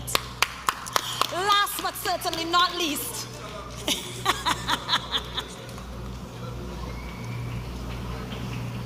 the secretary knows that he has to give houses, he has to deliver houses and service lots. yes. Through the division of settlements. So there's no need to threaten. We will come to you, just as the public enjoys some of the visuals from the division of works. Yes. Division of settlements, public utilities, and rural development, headed by the indomitable, unmovable Secretary Pollard. And they took away my Assistant Secretary, Orlando Kerr, and sent him over to that division, and he's been doing wonders over there. So congratulations to the dynamic duo. The Division of Settlements expanded access to safe, affordable, and adequate housing. Under this heading, they distributed over $21 million in financial... I find you giving me that figure. $21 million. $21 million in financial assistance through the Home Improvement Program. And of course, this benefited more than 1,600 households across the island. This was done in year one of coming into office, $21 Clear the backlog that million. Was there languishing by those who we shall keep not the money name. and I'll give the people the money. Division delivered assistance through the HIG grant, the Home Improvement Grant, and subsidies, and the Home Completion Grant programs, the beneficiary owned land programs, and approved hundreds of applications annually and conducted extensive site visits to improve habitable living conditions for vulnerable households. This division also executed large-scale check distribution exercises to ensure transparency and timely access to this support. The division implemented targeted social intervention and housing support, conducted social intervention site visits, and addressed unsafe and substandard housing affecting vulnerable population. They initiated the Social Assistance Housing Program, a low-cost housing initiative targeting low-income households, single parents, victims of domestic violence, persons affected by natural disasters, and of course structured affordability thresholds for households earning up to $7,500 monthly. They implemented the Sharp Home Pilot. And I want to say we set the foundation and they showed Tobago the intent of where we want to go under the division by building that unit in Bonaccord for that first participant. I think was not a blind but a visually impaired person, and free of charge on a vacant lot in Bonaccord development. And that's a big thing because we wanted to signal where we want to go as we take care of the vulnerable in the Tobago society. The division also initiated affordable housing developments across Tobago, progressed multiple affordable housing developments, including Bell Garden Phase 2, Adventia Phases 2 and 3, Adelphi Housing Development, the Shervan Housing Development, Riceland Housing Development in partnership with the IDP. They've also completed infrastructural designs, the technical studies, and the public consultations, and of course, advanced statutory approvals. We just roll back to one of those. Up to today, we can't get the money from the IDB because one of the opposition people in Trinidad decided they may sign in for nothing. Fight down we continue to face. Obtain the Certificate of Environmental Clearance for Castara Housing Development, enabling approximately 19... Don't go so far. The Castara Housing Development was built, completed, issued without what? Without a completion certificate, without an approval. None. And we had to come in to try to do that so that people get their insurance. They don't understand that, but they fight us down by the EMA. What a time. This division has also strengthened wastewater, sanitation, and public utilities infrastructure across the island, maintained and operated multiple wastewater treatment plants and associated lift stations to ensure reliable service delivery. Also oversaw rehabilitation works at the additional wastewater treatment plants, achieving approximately 90% completion of all major upgrades. Well, they had to work with WASA, so down the road we had to get to talk with them on this WASA thing. They coordinated inspections and defect rectifications in collaboration with WASA. They dig up the road all over the place. This is a big one. They delivered island-wide rural electrification and street lighting across the island of Tobago. One of the largest rural electrification programs in Tobago's history, impacting over 200 households across multiple communities. Also executed the largest single street lighting exercise on the island, installing over 500 street lights island-wide, including continuous coverage from Kings Bay to Camberton, Charlottesville, and of course, prioritize high-need and underserved communities across Tobago. The Division of Settlements, enhance electrical safety regulations and customer service, completed 100% of high voltage inspections, issued 80% of temporary and permanent electrical certificates, renewed 60% of wiremen's licenses, and expanded operating hours for the electoral inspectorate.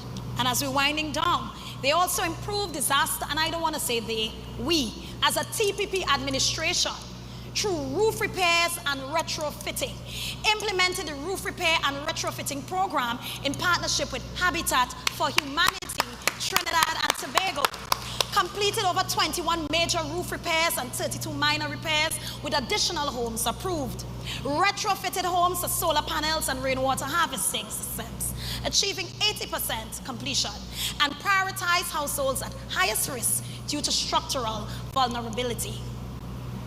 The division upgraded community facilities and public amenities, launched the Adopt a Bus Shelter initiative, securing corporate partnerships for the rehabilitation and maintenance of public bus shelters. You see them along the highway, yes. And the big one in town coming up. Advanced washroom facility projects at Mount Dillon, Speyside, Gilpin Trail, and Goodwood, with construction commenced at Mount Dillon. Simple but important. Facilitated PASSA community workshops, strengthening community resilience and preparedness.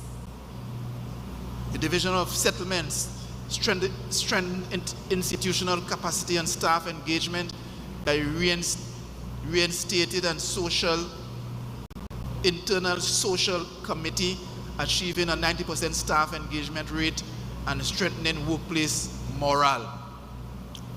Delivered staff training in project management for construction, financial accounting in the public service, building high performance teams,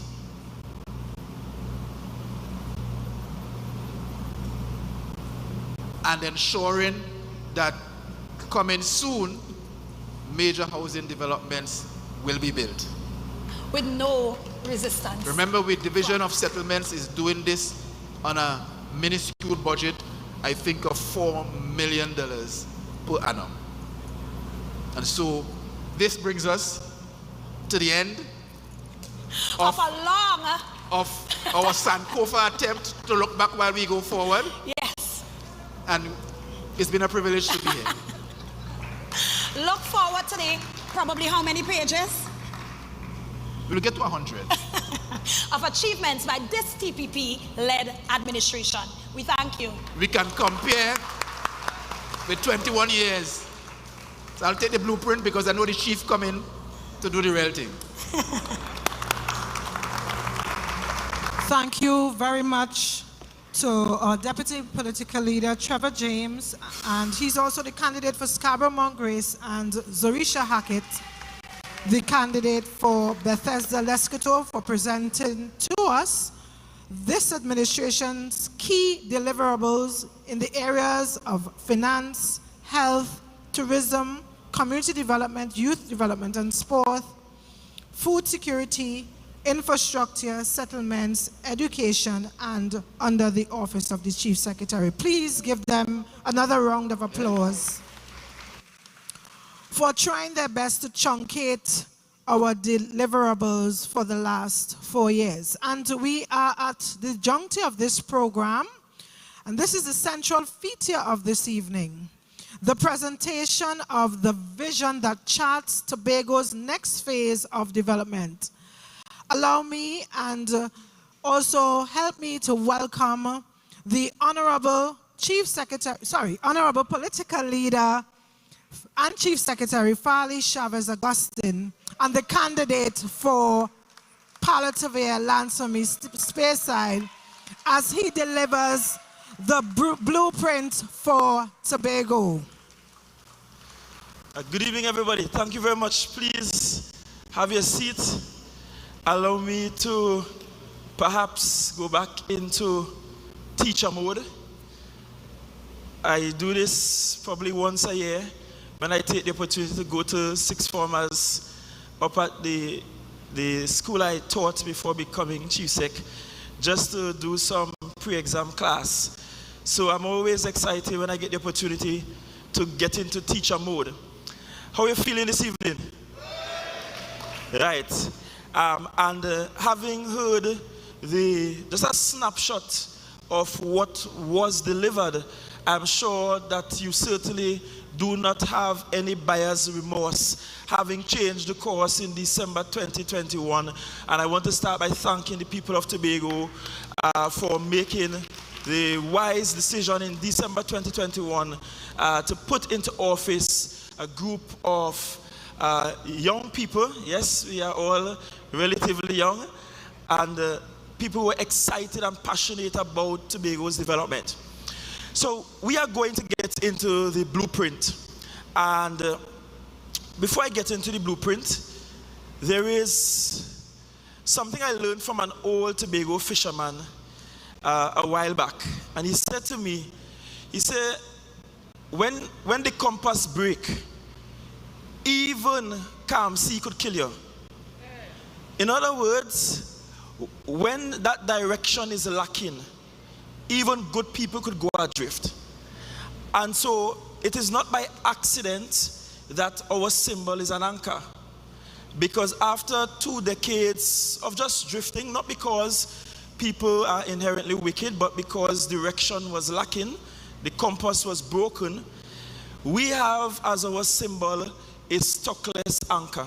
And if you do any research on that, you will know the stockless anchor is the best type of anchor to hold on a ship as talented, as big, as beautiful as Tobago in rough or calm waters. And we are so grateful that the TPP is here to provide that sort of direction.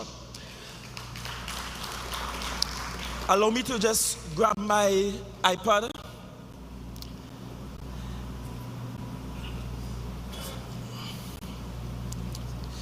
Thank you. So we are going to look at a new era for Tobago. We are going to take some time to explore what this new era can look like. This is the blueprint for 2026 all the way on to 2030, but it is part of a broader strategic development pathway plan that will take us all the way to 2045. And so that is critical.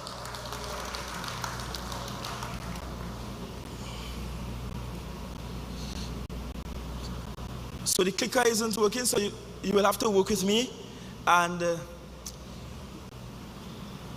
we can just switch to the, thank you. So towards the greatest little island on the planet, a pathway to economic growth and prosperity for all.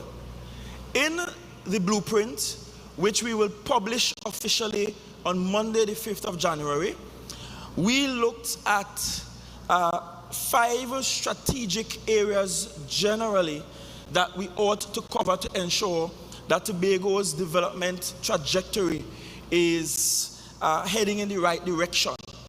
We looked at, of course, the overall development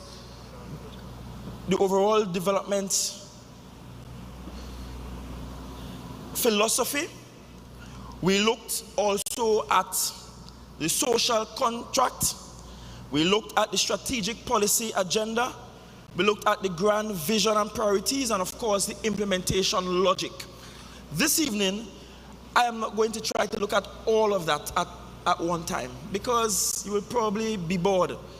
But we will have the document in complete form available through some limited print options, and also available certainly in a digital flipbook format that you can take your time and read through it, whether using your telephones, your smartphones, your tablets, or whatever device that you may have. So we're going to spend some time on the grand vision and the priorities for Tobago, bearing in mind that when we speak about the greatest little island on the planet, we are actually linking our development pathway to the sustainable development goals. So it's not just a catchphrase, it's not just a slogan because it sounds good. It's about how do we take Tobago to a place that we can all be proud of. I recall the first time I did a field trip to Trinidad with my primary school, and most Tobagonians of a certain generation will have that same experience. So you take the field trip to Trinidad, they carry you to some industries, so you go to some factories and so on. In those days, you go to the Solo factory and Nestle and so on, and you enjoy the little snacks and so on. You pass through the zoo. The zoo had less things than it has now, but you pass through the zoo, and then you make some time to go to Long Circular Mall, which was the mall of malls at the time. And then as a child, you are there in amazement, thinking that you are in this big, beautiful space. And then you return home to Tobago. And for me, you return home to your little country village without some of the amenities you see when you come off the boat. And the thing about this party, this government, the team that I lead, is that we are insistent that Tobago must have equity, that Tobago must have a piece of the development budget for the country, that Tobago must be on par with any other part of the country. Can't be that every single generation of Tobagonian will get to Trinidad and wonder in amazement how them develop so and what happening with we.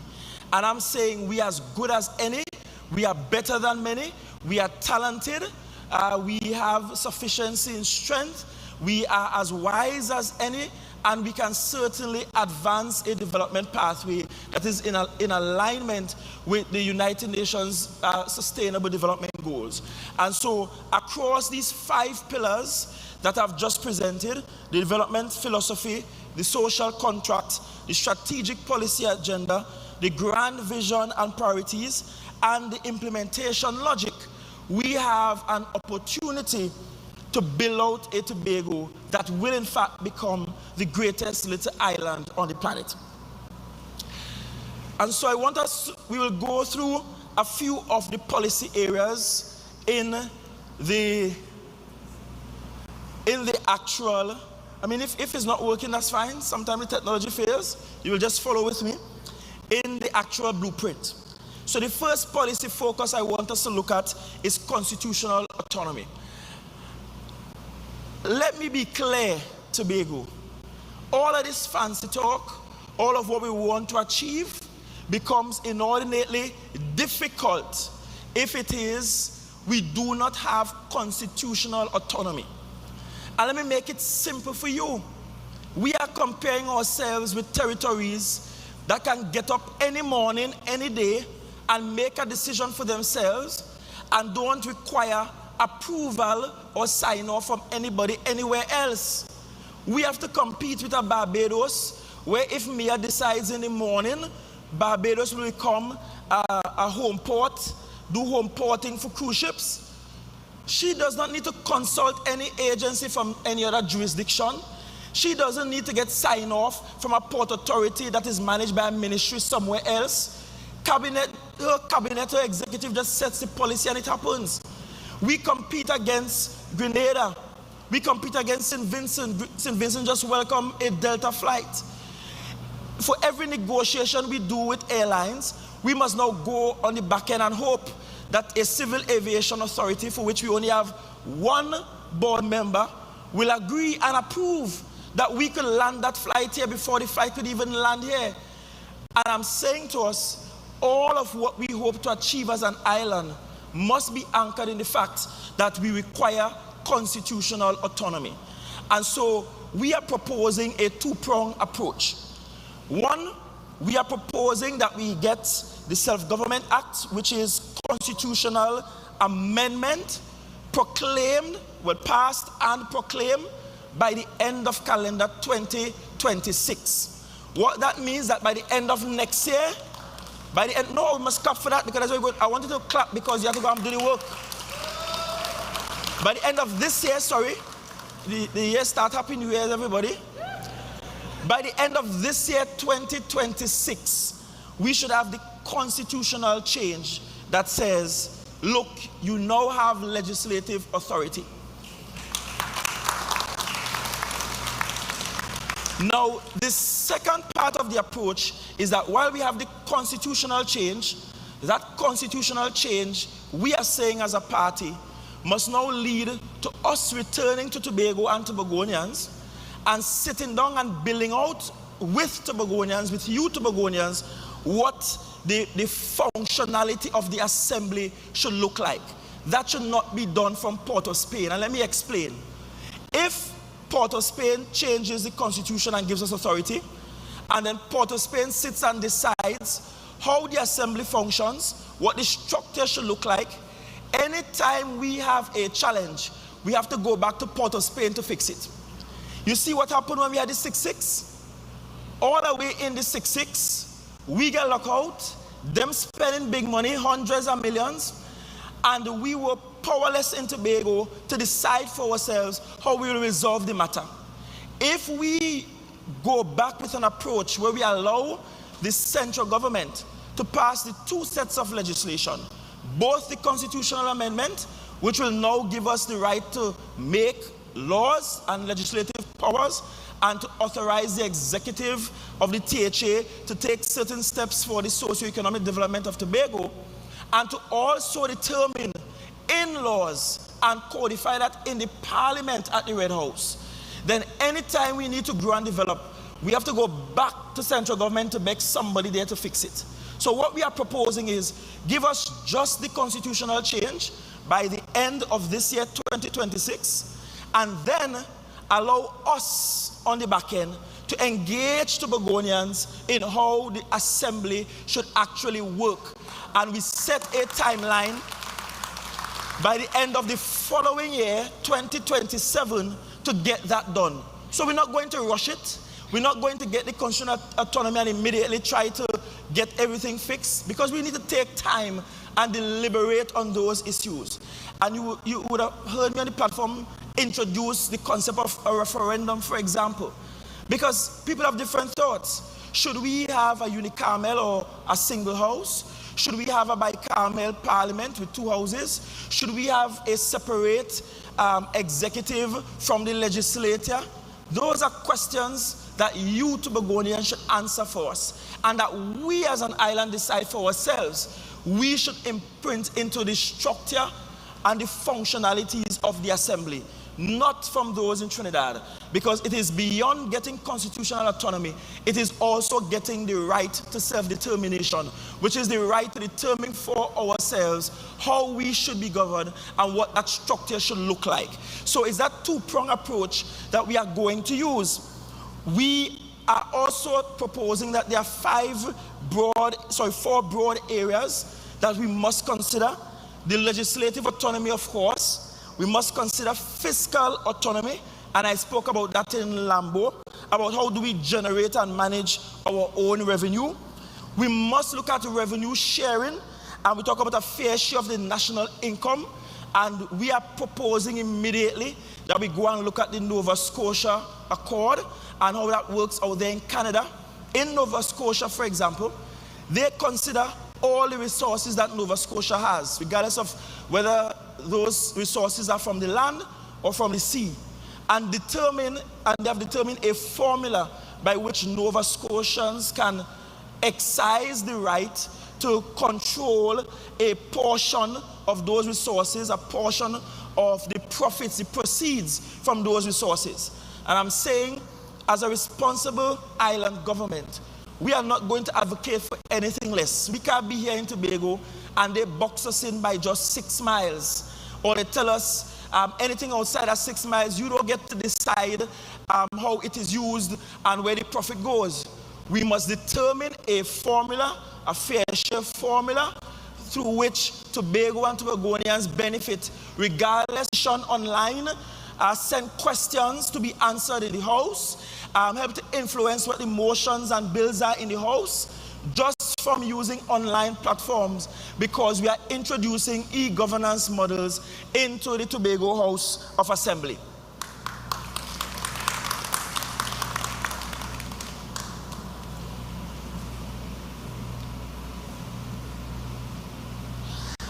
We then moved to public service modernization as a policy focus. Everybody here has been to the THA at some point, and you leave cussing.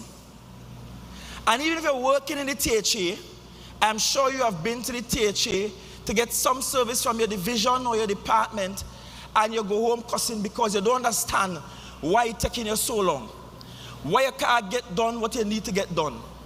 You see, in January 2022, when we decided that we will remove the dress code policy, it's not because we wanted people to dress scandalously to come into the THA.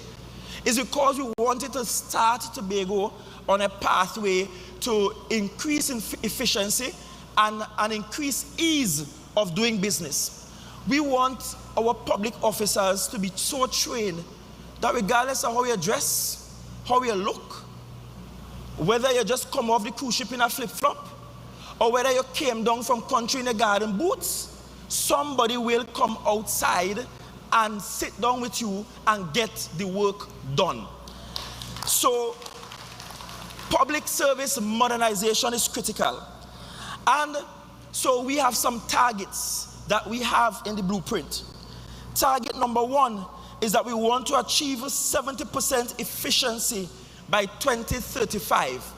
And we want 95% efficiency by 2045. In order to achieve those numbers, we are saying that we want to reduce transaction times by 50% by the year 2027 and 75% by the year 2030. And that's why we are going to immediately, as we get back into office come January the 13th, we are going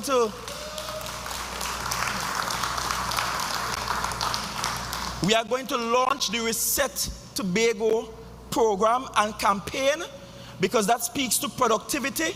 It speaks to modernizing the way we do business. We are also going to go out to tender for a firm to come and literally take the manual systems we have and convert them into digital systems. So we're no longer passing these manila folders around everywhere. And here is a fun fact. There is no law prescribing that we have to use those manila folders. And that has to be the method that we use. All the law requires is transparency and accountability. And you get better transparency and accountability using digital formats. It means, and I'll show you at the end of the presentation how we have already started with a project across our tourism. It means that digitally, you will be able to see who is working on what document. You could tell whether they're working or they're not working. So performance appraisals can be done by algorithms as opposed to human emotion. And if people not working, then the system will know what to do. But if you're working, you will be rewarded justly for it. It's about resetting Tobago. It can't be that some of us work 12 hours a day and some work for 30 minutes and we expect that Tobago will become this greatest little island on the planet. We are also looking at digital transformation with practically all our social services, e-wallet systems across at health and social protection, meaning that you apply for your little grant money, you don't have to go in to get a food card, a physical food card. And do you know, those physical food cards are expensive. You have to pay the bank a certain money just for the cards and then to load the cards. But if it's an e-wallet system, then we just send the money to you. You walk around with your phone, Google Pay, Apple Pay, all the fancy pay, and you just tap your phone and go about your business. That's the direction we will go in. We are also saying that we are going to harmonize our application process for those who endured trauma through fires or natural disaster. So you no longer have to take the trek by Gunbridge to get a fire report. Then from Gunbridge, you go over Glen Road to go by settlements, you apply for one grant. Then you go over by health to see if you can get a stove and a bed, and if they go pay your rent. And at the same time, you're trying to call TIMA all the way out in Bacalet, because TIMA gave you 72 hours in a place, and they want to make sure there'll be a roof over your head, because 72 hours long expire, and you're still in the people's property. You don't know how it's being paid. You don't have any documents. You lose bank card. You lose everything. why do you have to be frustrated to just get service when you have just gone through such a traumatic experience? That is why we need to modernize the public service and introduce digital platforms to better serve you, to much more efficiently serve you. And again, we are looking at 70% efficiency by 2035 and 95% efficiency by 2045. We then move to digital connectivity. Now this is important. Some countries have started measuring their human development indices by looking at things like internet penetration. And I'm sure you heard about what we did between Parlatuvier and Lansome, and God bless your soul if you always had good internet by you. But if you live in a place like that and you have to cock up an internet box in a window hoping to get a signal, and if you walk too far you can't make a call, then you will appreciate what we did in collaboration with Telecommunications Authority to provide fiber optics in that place. If you understand connectivity, you will appreciate why for the 6 miles that they give us in the THA Act, we provided a lease to the seabed to Digicel and its partners for that deep blue cable that runs out there at Petit Beach. Because now we have an independent telecoms cable coming to the island. We have the only telecoms cable coming to the country that does not come through Chagaramas. And then from Tobago, they are now feeding other places like Suriname, Barbados, and even back to Trinidad. That provides us with redundancy in Tobago, and that allows us to use several options for connectivity. And if one goes down, we could switch the line to the other. And so when we talk digital connectivity, we want to achieve 80%. 80% of Tobago must be digitally connected by 2035. And we must achieve complete connectivity 100% by 2045. And this is important. By 2035, we must get business digitalization by 2035. And I want us to stick up in there because I could talk about the digital infrastructure and the literacy and cybersecurity and digital inclusion. But you see the fintech solutions, the Tobago that this TPP is moving towards is a Tobago that when you go by the fisherman, I don't know where you just go and buy fish. Where you grew up in Speyside, you hear conch shell blow, poop, poop. You walk down by the bay. If you don't have a bag, you have to pay a little extra for a plastic bag. Or some of the women go walk with the container one time, the bowl one time, and the limes to wash out the fish, and you pay for your fish. But we have to move to the place where when you go by the fisherman, you could tap your card and pay.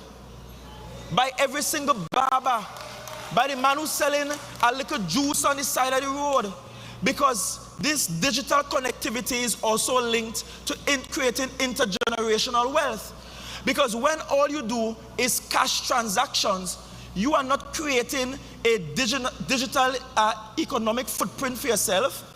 You can't go and get the necessary loans and investments. You can't invest in stocks because all you have is some cash that you're tempted to spend on the next big fet.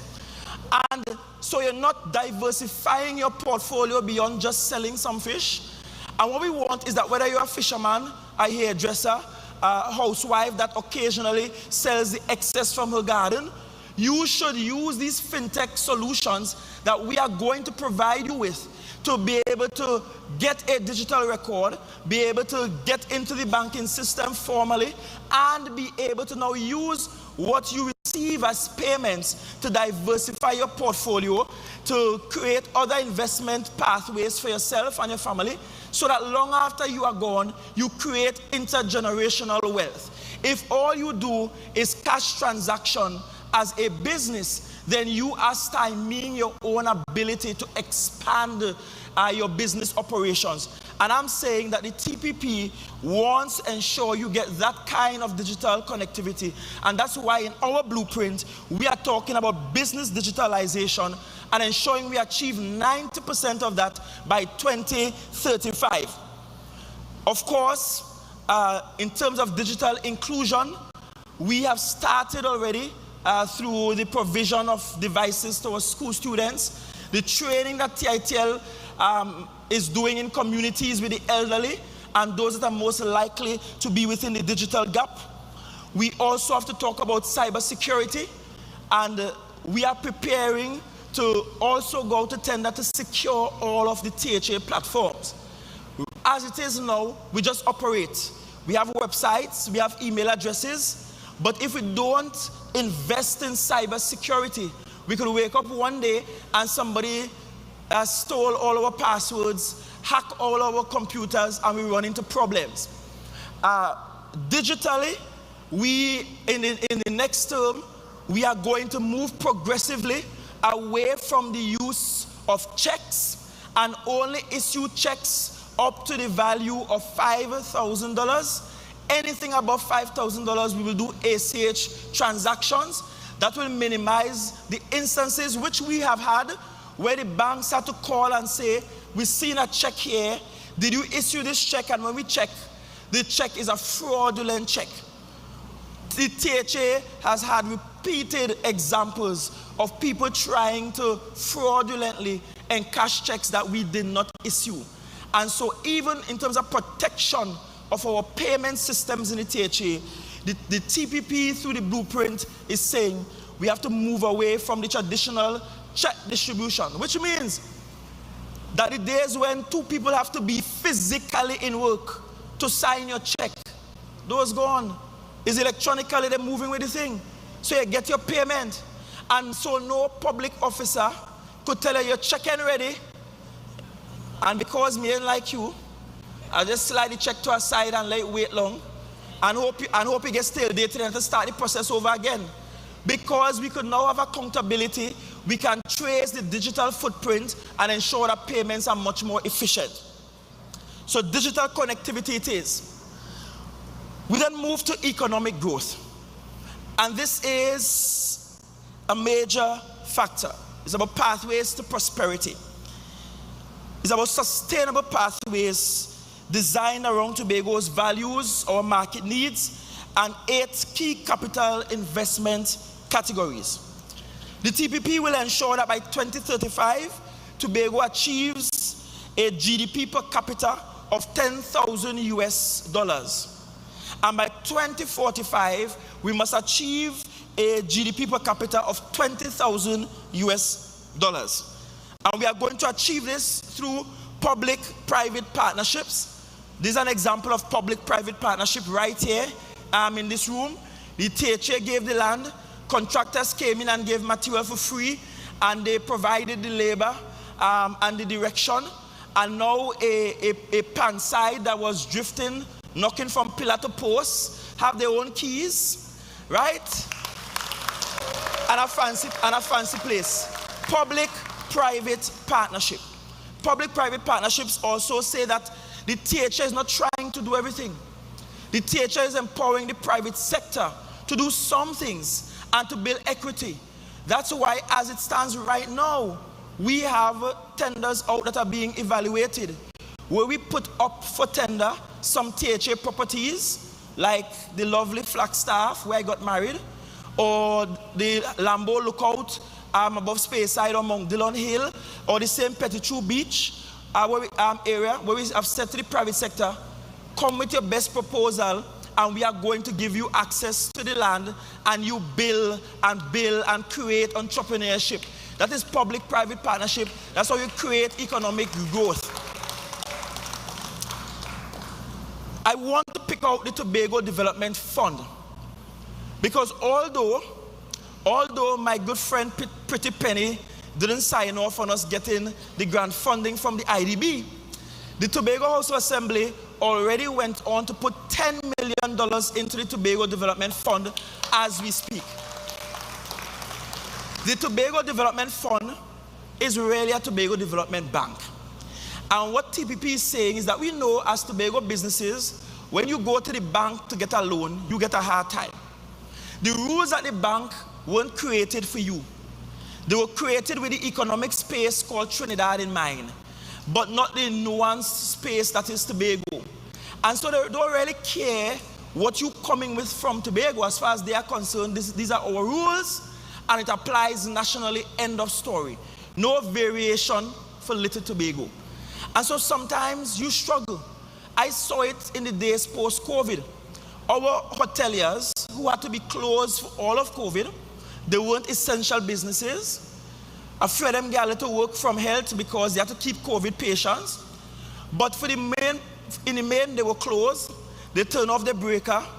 They kept a little water in the pool because somebody tell them they drain the pool will start to crack up. They paid no staff. The furniture started dry rotten. And then someday in 2022, they say, okay, you could start to take guests again. These hotels went to the bank and said, okay, you have to extend the moratorium for us in Tobago, because for us in the tourism sector, we can't just restart. We first have to take whatever little money we have, fix up a place, and then buy stock, buy raw materials, and get operational again. You know what the bank said? COVID done, the moratorium done, the niceness done, pay with your loan money. End that story. And the TH had to jump in and start to pay capacity fees at Tiantec for hotels to save them from closing down so that business can continue. And that made me realize that nobody considers the uniqueness of the Tobago business. And so this Tobago Development Fund is for every Tobago business, from small and micro all the way up to large, to have access to funding without having to apply through the traditional banking institution. And you will now have that access through the Tobago Development Fund. And through that fund, we will amalgamate all our services from BDU all the way to venture capital, from grants all the way to loans. We will take it from being directly in the hands of the THA, which means that no secretary, no area rep could come and beg and say, well, give them a little time, they can't pay now. It will be managed professionally, and we will have easier rules for you to have access to the funding, and that way you could build out your businesses and become much more successful. That's how the Tobago Development Fund by the TPP engenders economic growth. And then we go to a biggie, sustainable tourism as a policy focus. By 2030, the economic contribution of tourism must get to at least 6% by 2030. And we must get to at least 8% by 2035. To achieve that, we want a 25+% long stay, increase in long stays by 2030, and a 60+% increase in short stays by 2035. The TPP proposes that over the next 4 years, we must have on island at least 1,500 4- or 5-star rooms on island. So we don't want nothing too shabby. We want it done well. We hope to achieve that through a myriad of strategies. First, the Division of Tourism will create a talent pool of experts that will work with our existing hoteliers and bed and breakfast and guest house owners, Airbnb owners. Because here's what we realize. We give you some grant money and say, go fix up your place. But you are no interior decorator, so you go and paint the room in bright orange. And when the guests come, they leave with jaundice because the eyes yellow. So what we have to do is provide you with the experts, a team of experts to support the grant funding. And that includes interior decorators, landscape architects, actual architects, builders, tourism experts in terms of marketing experts, so that the support in funding is matched by the support with actual experts to help you achieve the outcome of converting your existing rooms. And we have about 3,500 rooms or so, converting some of those to actual 4- or 5-star rooms. And that's in addition to 1,500 new 4- or 5-star rooms. We are engaging luxury hotels. Everybody knows that the Elephant Tree is under construction in Roxborough. And last year, through some intervention in New York, we got Hilton to sign on to Elephant Tree, and they'll be part of Hilton Tapestry collection there at Roxborough. The return of Hilton to Tobago since they drop out down at plantations. And of course, we know the Marriott, and I met with the AMA 2 weeks ago, and we have been told that they're pretty close to getting the certificate of environmental clearance. And where the Marriott is concerned, let me be clear. We have always been clear. We need you to be environmentally sound. We need you to respect the history and the artifactual heritage of the Back Bay area. We need to keep the beach available for public use and access. And as a TPP policy, we will not support any institution that believes that they must privatize Tobago beaches. All Tobago beaches will remain public beaches with public access points. But we need luxury hotels. The dreams and secrets that we were pursuing through private sector development down at Kilgreen.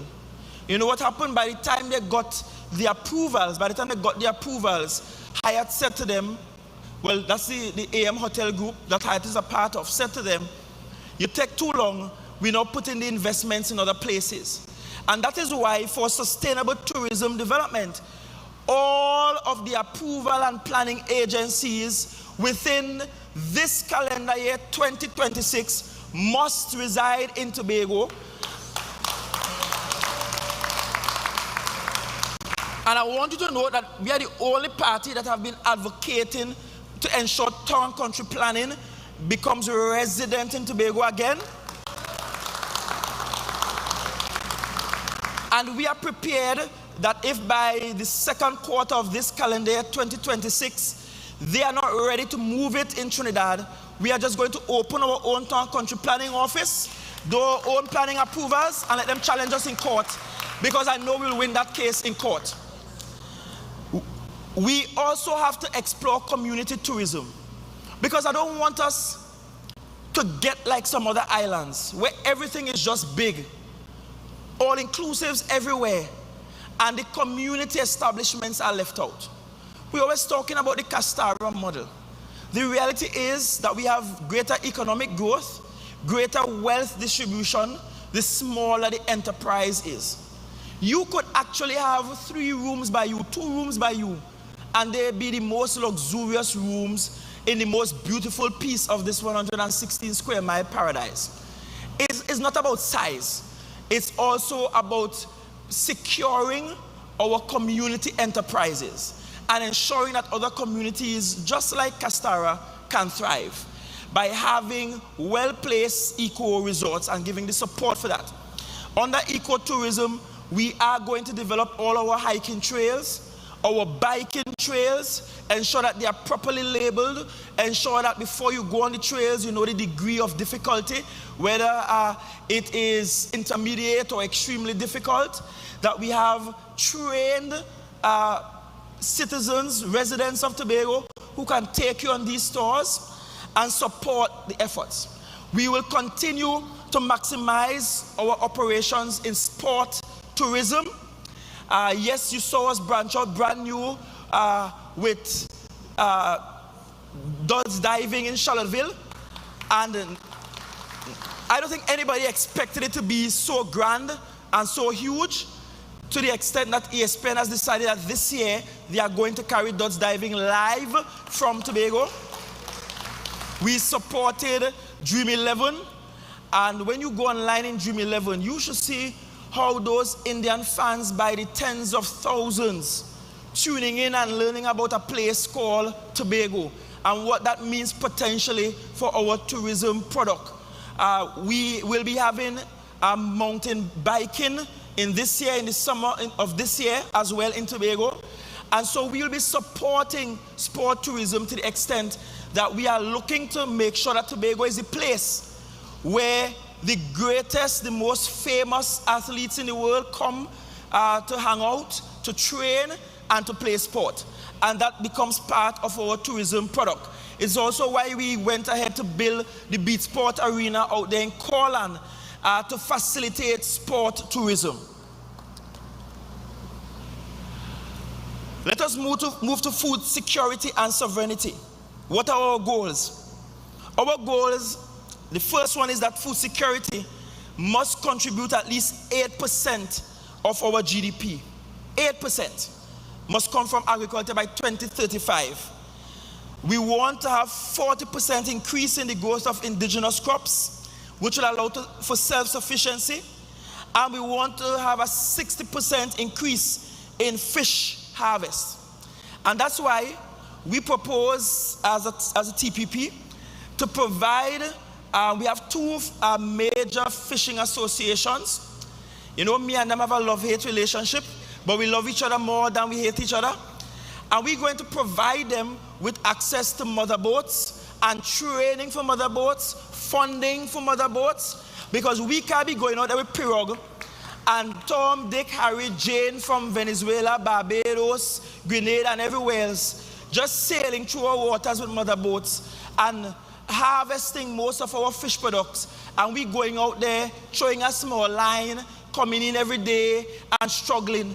We are moving to sustainable fishing communities, and we are going to provide the support, not just for TATCO, but we are going to provide the support for our two major fishing associations, so they have access to motherboats, access to the training, and access to upping the game from pirogues to motherboats. We are also going to provide grant funding of $100,000 to young Tobago farmers. And the youth, by our definition, will be 35 years and younger. Now we know that there is the NAMDEFCO grant, but so few of us get that grant here in Tobago. So we are going to provide our own grant of $100,000 to young Tobago farmers. The mega farming program at the Friendship Agri Park, that will be completed within the next 12 months. And then the Tobago Agricultural Research Institute, or TARI, is ongoing. You heard about how you could get the UTT certified degrees right up there at Kendall Farm School. This administration is going to provide support for research and studies all the way up to PhD level right there at Kendall Farm School in agriculture, fishing, forestry, and related fields. And then we move to an area that you might be excited about, public infrastructure. Everybody is excited about public infrastructure because they want to see nice things built. I see some people recently have been just taking up some photos they find on Google and just dropping it any and everywhere. I look at one earlier this evening and it looks as though the whole of Parlatuvier beach gone for some monstrosity in the sea. It means that the little pink house that great granny leave for you, they take it and mash it up to build this monstrosity. It means that the piece of the school gone. It means the little supermarket on the bay, in Bay supermarket gone, because they take all, they don't even consult you, but they just decide them going and build a big thing there. Granted, the same people who just built in Parlatuvier a platform and leave it there for more than 12 years and couldn't finish a fishing depot want to build a massive structure there on the land and into the ocean. But let's look at public infrastructure.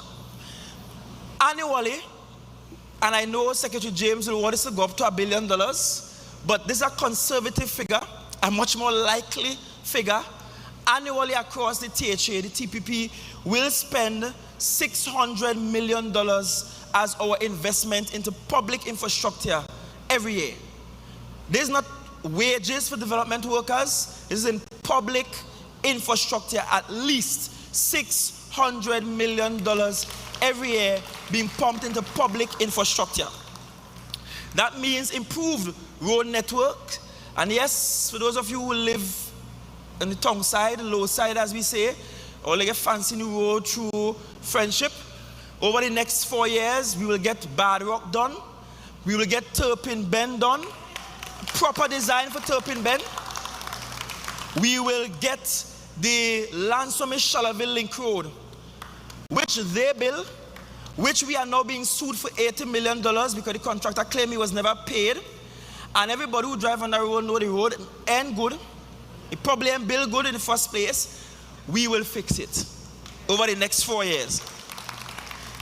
The Darrell Spring Boardwalk will happen. And that's the boardwalk that extends between the market and the library all the way down. So as you enter town from Darrell Spring, all the way down from Victor Bruce Complex, all the way down to almost towards the bridge by KFC, between the right side and the left side, the west side and the east side, we'll have a boardwalk through there that will accommodate small entrepreneurs, those with their food trucks, the little street vendors. We will give you a decent venue that you could ply your trade. It becomes a liming hub. Those of you who went to Bishops know that Speyside Sorrel beat people for liming down in the back there. But we're going to regulate the thing nice now. Everybody big now.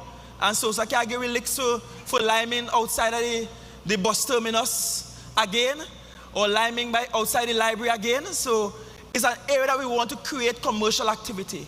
Because we will agree that Scarborough is slowly dying and the commercial activity is moving outside of town. And while I'm very happy for those of you who live all the way down in the Crown Point, Bonaccord area, our capital in Tobago cannot die while the other parts grow. So we have to return commercial activity into Scarborough, and we will do that. We look at the Runnymede bypass along the Deans Road, and you know, everybody have been asking, what do you do about this massive silk cotton tree? I sent Secretary James, I said, you go up there and start to cut it down now. And although he claimed he's not superstitious, he's afraid, you know what, touch it. And because nobody wants to touch it, and nobody should touch it, it's part of our historical and ecological history and DNA. We are going to construct a decent, this calls high engineering, around the tree without creating too much displacement for residents that live in the area, to allow for safe commute over to Castara. Of course, you have seen the overpass from Highmore Connector to Sangsters Hill Road. As I tell you, I don't want to go in other places and drive and you see an overpass and nice road, and then you come in Tobago and you're in a small corner. We have to think big. So we will improve our road network. We will do 3 transit hubs. We will have a central transit hub which will be in Scarborough, and we have already eyeballed the area just behind Victor Bruce, right next to the market, and the area that we now call Gardenside Car Park. Those 2 areas together, connected by an overpass overhead, we will allow for retail activity, office spaces for some critical THA offices. We will accommodate national insurance there, NIB, because they have been our long-standing partners, and we have already had a conversation with First Citizens Bank to return downtown, because where they were is also part of the real estate belonging to the Tobago House of Assembly. We'll accommodate them there. So we have a central campus, we'll have parking, we will have the buses, maxis, and taxis picking people up to go anywhere around the island from that location. So it's a centralized hub, a beehive of activity, again, ensuring that we bring life back into Scarborough, decency back into Scarborough. My elderly friends who like to go to the market, but you can't find a park over by Gardenside Car Park, will allow for our first built car park to be included in that project, high-rise car park to be included in that project. So it means that you could park safely and walk straight into the market easily as we connect important commercial activity there in the center of Tobago. There will also be a hub in Mason Hall to transit people going north all the way to Lansome, and an eastern hub in Roxborough. We want Tobagonians to appreciate that in many jurisdictions, you don't take one transportation to get to where you need to go. Those of you who have traveled know that sometimes you have to change train line. You have to change buses. And we don't want to send those big buses all the way up to Lansome and Charlottesville to have bus accidents again, when they can transition into smaller, much more appropriate buses in the north at Mason Hall and in the east at Roxborough. And we will connect all of them digitally. I spoke about this. Our buses, when TPP retains office, our buses will have GPS trackers and locators, so you will see electronically from your phones, from the tickers at the bus station, where the bus is, how long again the bus taking. You're going to know if you get a chance to go back and shop some more and come again, because you will see the time the bus, estimated time the bus will arrive at your destination. We will connect routes that don't exist right now. So as it is right now, there is no bus connecting Roxborough to Bloody Bay on the north side, but we have the communities on the north side trying to get to the hospital in Roxborough, trying to get to work out at the Works Division in Roxborough and in Speyside and so on. So we'll include routes that are not now present. We will also do some marine infrastructure. Very important when we're talking public infrastructure. The cruise ship complex at Scarborough,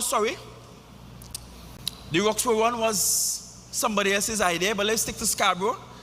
The cruise ship complex at Scarborough, we did the feasibility study, we did the mapping, we did the studies of the seabed, we started the conversation with those in historical societies about how do we extract the artifacts lodged in the seabed. We even supported and brought here with the help of the Dutch embassy training in specialized scuba diving to extract artifacts. So we already did that training. We looking at museum development to extract the artifacts so we could dredge properly and have proper berthing facilities for cruise ships in Scarborough, going east towards Bacalet, west towards Red Rock area. It will allow for some land reclamation. Some of you here might be old enough to remember. I am certainly not old enough. I only started coming town in 1996. But those of you old enough will know that at one time you could have walked from Lambo to Tongue on the beach. But that doesn't exist anymore. Sea come and take the land. So some significant land reclamation is required. We will be able to again restore that carriageway that takes you around Coast Guard base, around to where Scarborough Sec, to all licensing department.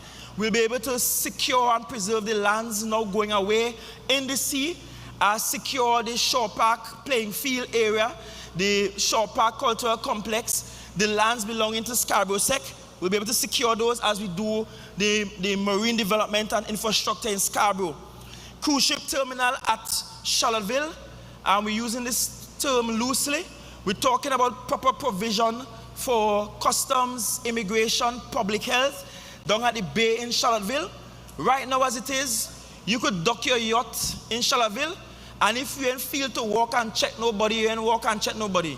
You walk to the bar first and you sit down and you lime, right? You lime with villagers, you take some drinks, you go by Sharon and eat, and up to now you ain't going to check no port health, no immigration, no customs. Because traditionally they were located quite on the inside upstairs the health center in Charlottesville. The health center is nearing completion for the renovation works, and they will not be returning to the health center.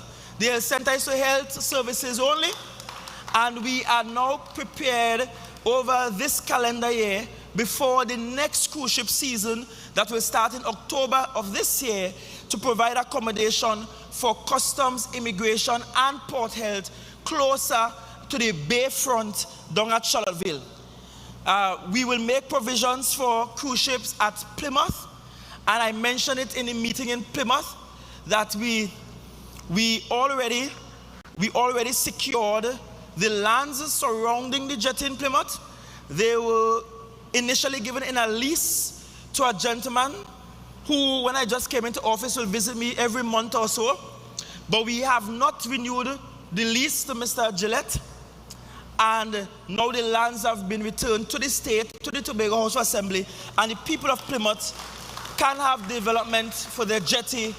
It used to be the only jetty that will provide fuel on the jetty. We have already started exploring developments at Kings Bay and also marina at Cove, which is down at the Friendship area. In fact, let me pause at Friendship here because you'll be excited by this. Development is not ad hoc. It has to be planned. It can't be guesswork. So you see we build a road through Friendship. That is not by accident. The road is built. We already have an agreement for a water park in the area. We're looking at the marina development down at the Cano Bay area. We're looking at hotel development, and I've already walked the site with our motorsport enthusiasts and our racers, because we will have proper facility there for motor racing, which, if you don't know, is a $1 trillion industry globally. And we want to be the only country this far south with decent F1 rated tracks that we can attract the world's billionaires and most talented drivers here. If Monaco could do it, and I were to go and check the size and population of Monaco, Tobago could more than do it. And let me add to that.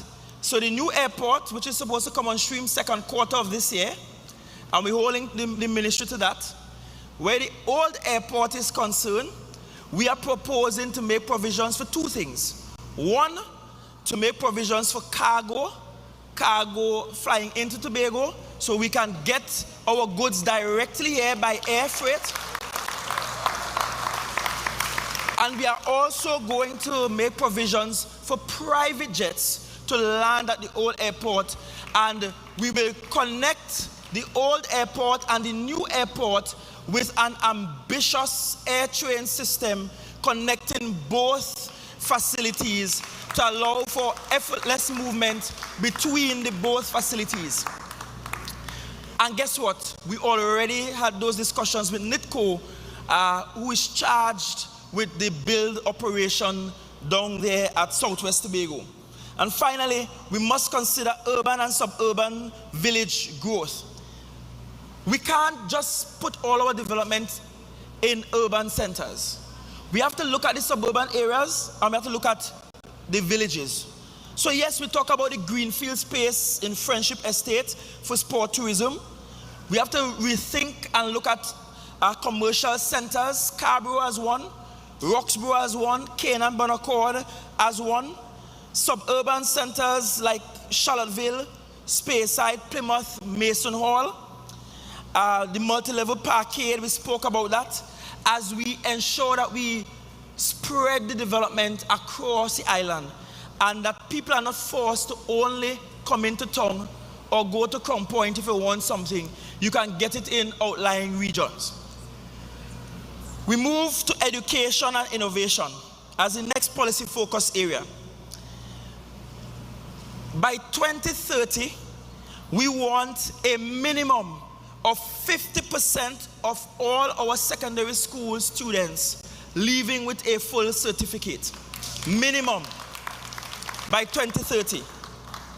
By 2035, we want at least 40% of our workforce having post-secondary training. Now, that is ambitious, because the only OECD country that has a figure this high might be Finland. I want Little Tobago to have a workforce where at least 40% of our workforce has post-secondary education training. That could be university, it could be a tech voc institution, whatever it is, you must have at least 40% of our workforce having post-secondary training. And by 2045, that figure must go up to 60%. Over the next 4 years, starting in this year, 2026, this TPP administration will start, and if you're closing your fridge, if you're now trying to take out a bowl of cereal, if you now open a pack of chips and the pack make noise, if you're still trying to eat piece of black cake and you now cut it in the pan, right? If you're now trying to thief piece of chicken ham, and you hope your mommy and here you're cutting the ham again, the hops don't eat out already, and now you're on the ham and cricks, I want to pause and listen carefully. In this year, 2026, this TPP administration will commence construction of the Scarborough Secondary School.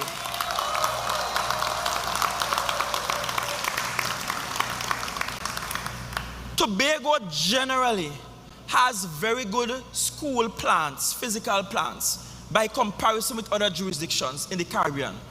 But we can't have one school every day with the teachers, the students, faculty members going to work unsure whether the school there the next day. It can't be every time rough sea come, piece of the land drop down in the sea. And every time the teacher try to build a building, we build it today, in 2 months it has the cracks. It's falling apart. The soil type, the proximity to the ocean. We are prioritizing the construction of Scarborough Secondary School. We are rolling out, we already did the policy, so we are going to implement, starting this year, the Tobago-centric curriculum. And I want you to appreciate why that is important. I remember I carried a motion when I was in the minority, and another teacher in the house said, there's more and more. But it's not about giving the teachers more work. It's about integrating into our curriculum exercises what we teach, things that are Tobago. I was one of the best history students in my day. I could boast about that. Ask my history teachers. Did excellently at O levels and A levels. But it wasn't until I left secondary school I really learned about Sandy the slave. It wasn't until I became a big hardback man and pick up Susan Craig book, I read about the kind of resistance my people were giving to slavery and colonialism. And then there I was as a secondary school student, quoting Christmas Day Rebellion, quoting Sam Sharp from Jamaica, things in Guyana, in Barbados, and not even knowing my own Tobago history.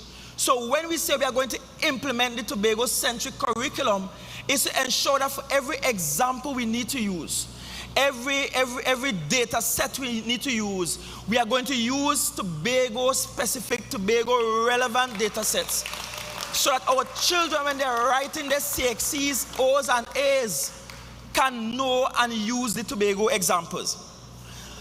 Our dual-track academic and technical system, this is critical. And we're going up to Roxborough.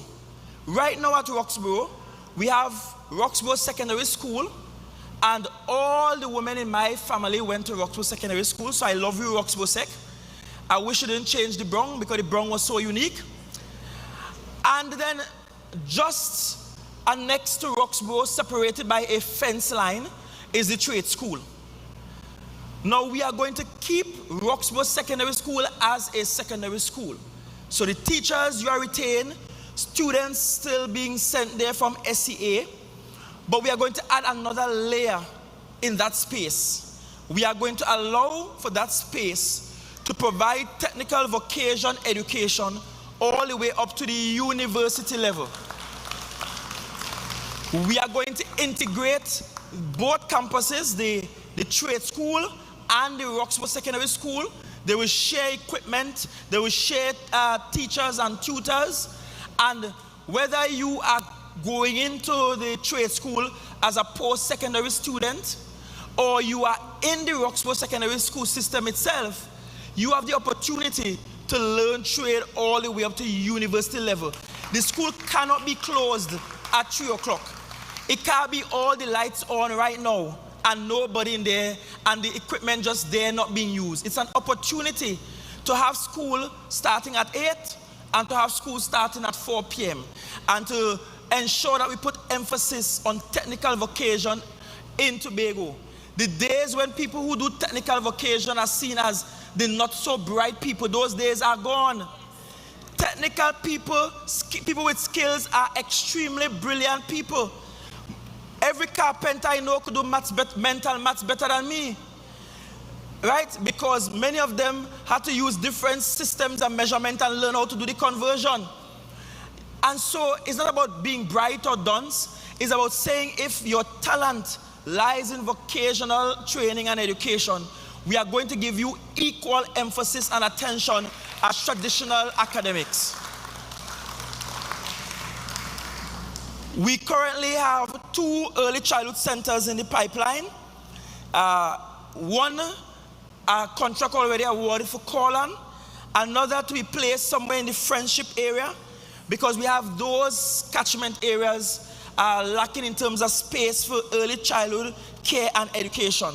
And of course, tertiary level institution, the upgrade of THCI, the partnering of THCI with international institutions, and the introduction of courses beyond culinary arts and hospitality management to include areas in the orange economy, areas in biodiversity, and the marine space. We have wonderful ecological spaces. You go up to Speyside now, Little Tobago Day is underutilized. We need to get the researchers and the students from all over the world coming here to study our reef systems, our birds, our forests, and doing meaningful research here.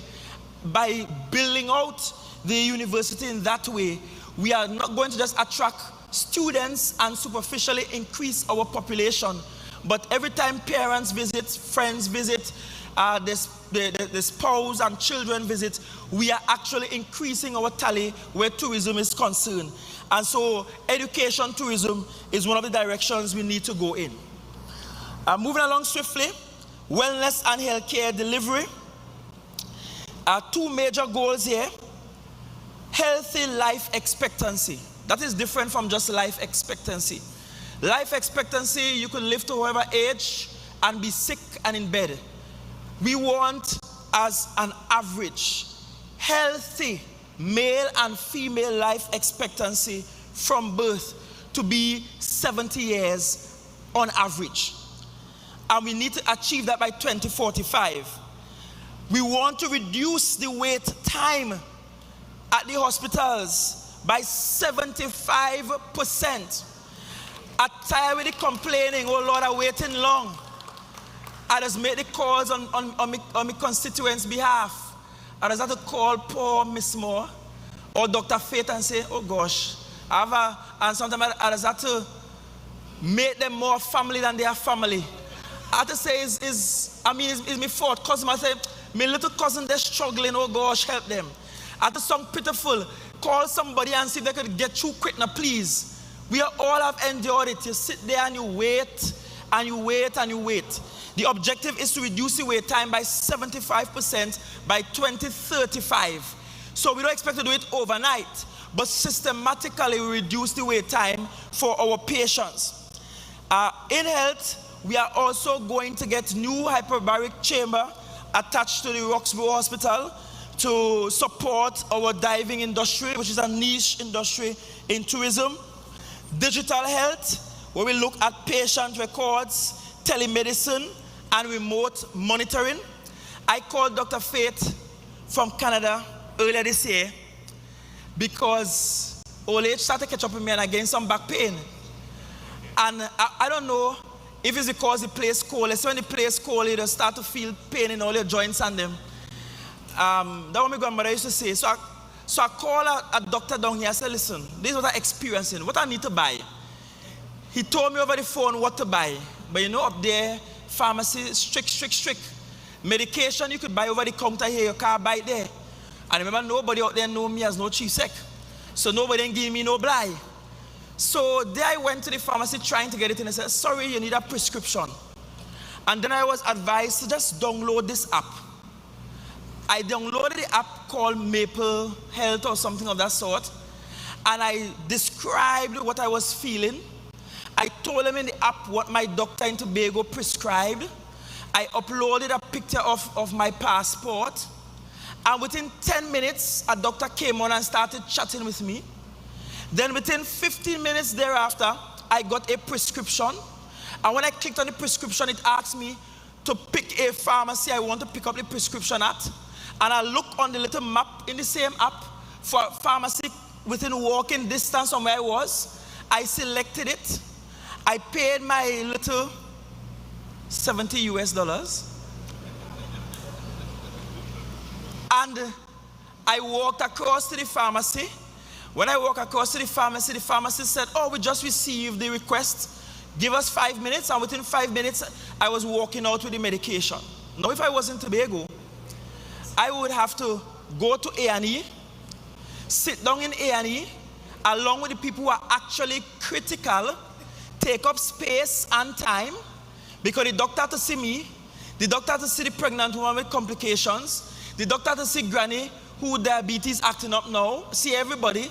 The wait time is long. And then I go home complaining.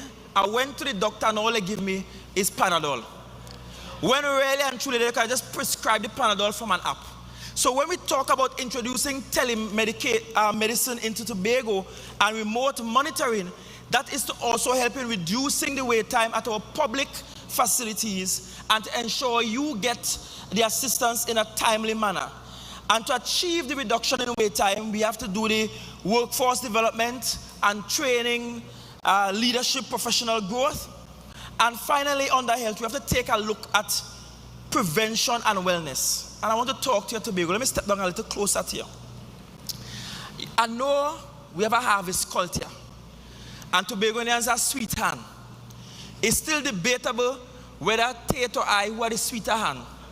But we ain't get to compete face to face yet. But we'll get there. Both of you were trained by our grandmothers. We'll get there. And you know when they're cooking for harvest, you ain't want no coconut milk powder. You want your actual coconut. That you have to wring the thing, and if you find it and cut enough oil on top, you put more coconut juice in it till it cut that little grease on top. And I know we like with good stew and with good provision. But here's the truth. We are dying from lifestyle diseases. High blood pressure, hypertension, diabetes, heart-related, and cancers. We can't continue so. So, we have to do some preventative measures and look at prevention wellness. And one of the things we propose to do is to take another look at nutrition in our secondary schools and what we feed our students from young, because that trains the taste buds, and ensure that what's in the school box, in the grub box as we call it when I was in school, is healthy and good for them. We also have to do some research, some medical research on island, and we propose to do it. I sure every time you hear somebody dead and you ask what happened, it's cancer. Just last week I visited a village in Charlottesville. I know she to be good. When I check, cancer, body retaining fluids, can't walk, fatigue. She knows she get cancer and already at an advanced stage. And I'm saying we have to stop and do some research as to what might be causing that for us in Tobago. It might be what we eat, it might be our physical environment, it might be some change in lifestyle, but we have to take a look at it. And that's one of the measures that's in the blueprint. And then we move to protecting the socially vulnerable. We're almost there.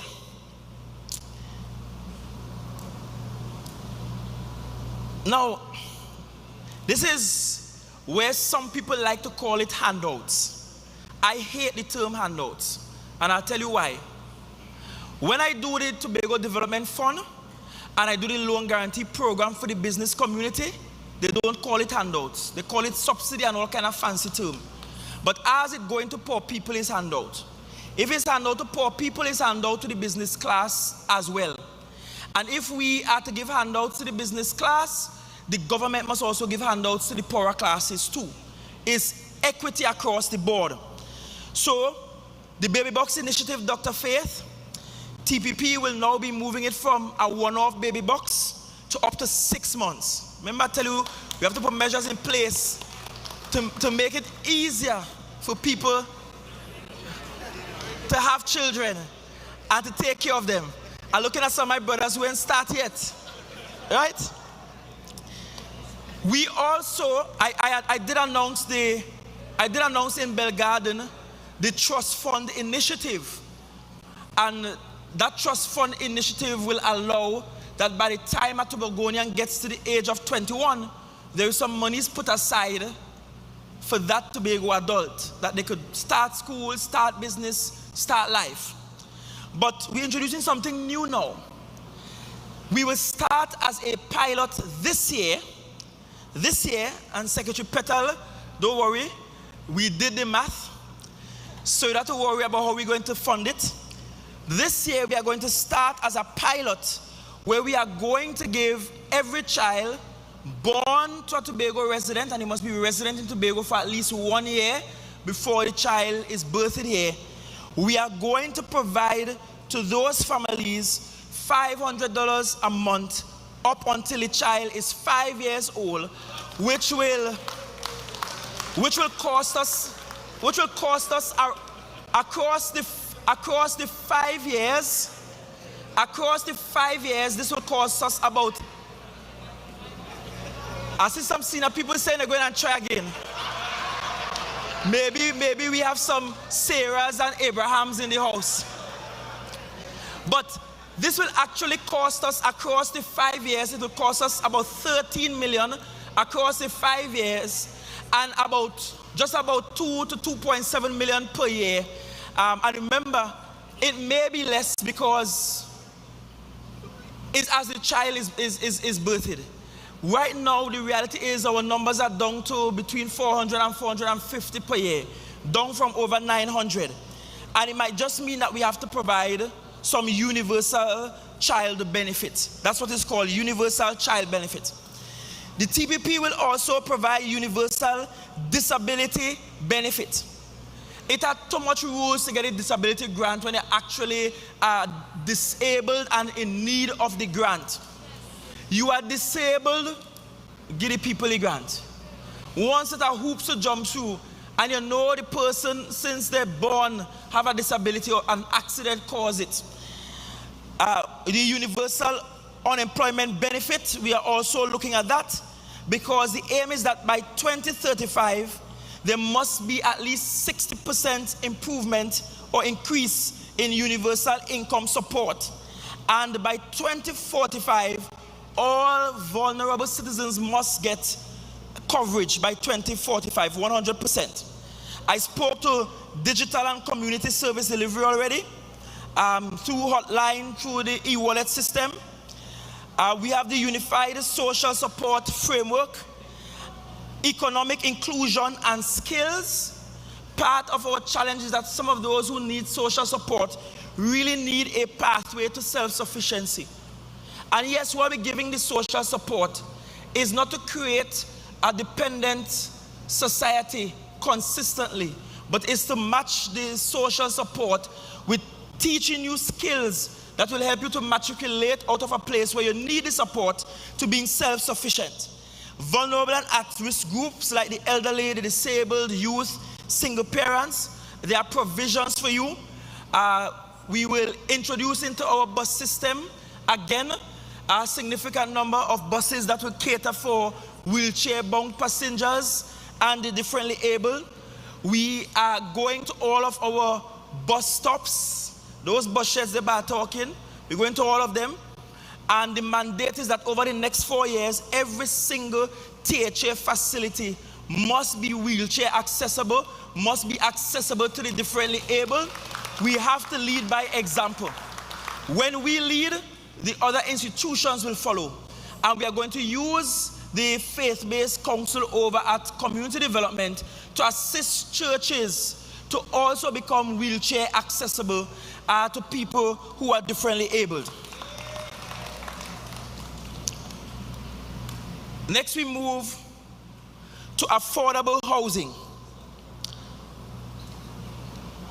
We are going to make a 15% of our GDP investment into affordable housing. And let me tell you why such a high investment. We can preside over an island where Tobagonians can't afford to live here, where people don't have decent homes to live in. And if we provide 15% of our GDP and put that towards treating with affordable housing, we will get to 75% coverage by 2045. And so over the next 4 years, we want to provide a minimum of 800 housing units over the next 4 years, a minimum of 200 lots, and this is ambitious, eh? So whoever the next Secretary of Settlement is, no, I'm not playing, you have to push. Although watch Whitey. Whitey might go on to bigger things. 200 lots for those who can build their own homes. We will explore modular housing strategies. Sometime last month, I visited one going up in somewhere in Mason Hall, where they're using the pour concrete method in a mold. There are other prefab methods, so we use modular housing methods to keep the cost low. the Home Ownership Made Easy program that will receive significant funding from us. And under PUSH, we want over the next 4 years to give out at least 500 service lots to our middle class. And as announced in Mason Hall, all of those old government quarters, we are going to make them available at the current market value, however they are, to public officers and middle income earners so that they will be put to good use. And then the final area, and perhaps the exciting area, I hear people just throwing out numbers of how much jobs they will create. But they're not saying how they will create those jobs. Remember I said to you, the old fisherman tell me, if the compass break even in calm waters, you could drift. It can't be, we just throw out a number. It has to be directed. It has to be specific. It has to be measured. And so it's about creating sustainable and meaningful job creation. We hope that by 2030, with this TPP administration, the private sector will add 25% more jobs. The public sector will add 15% more jobs. And by 2030, youth employment will go up by 15%.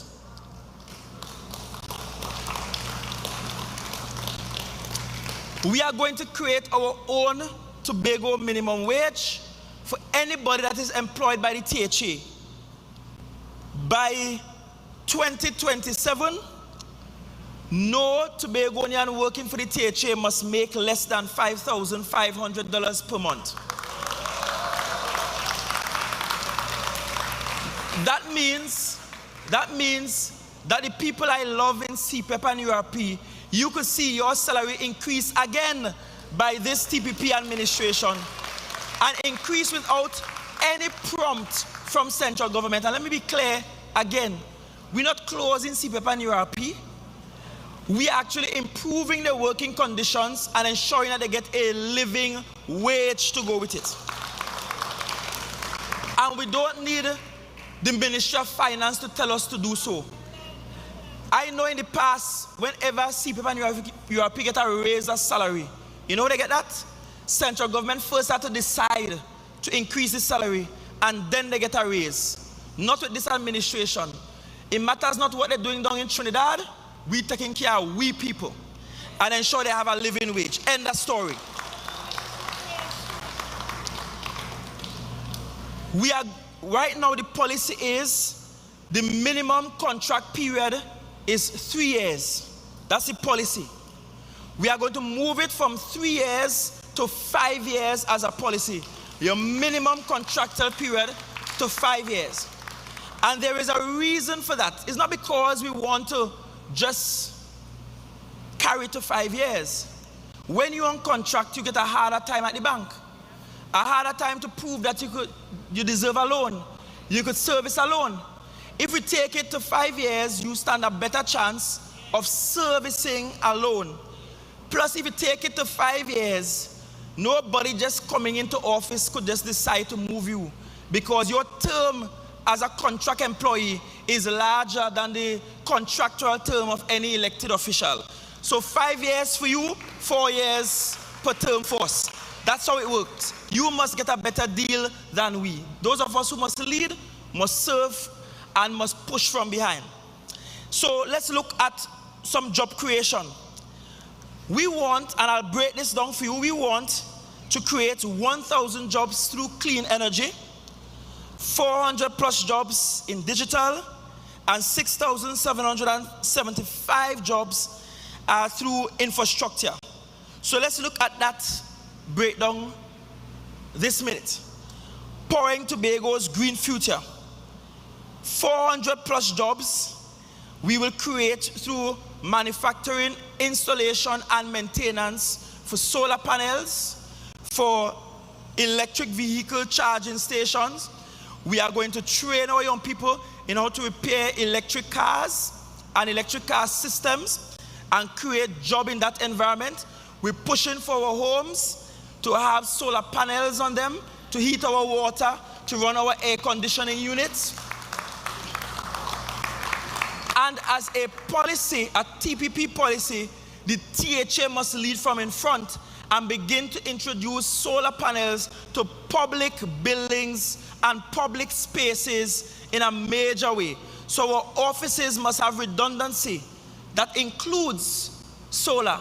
So you see the days when I am there entertaining high officials, ambassadors from other countries, and just taking the current and leave you in the dark down in Shore Park. We must have backup systems that don't require a generator with diesel, but that can use solar panels to help push some of our electrification.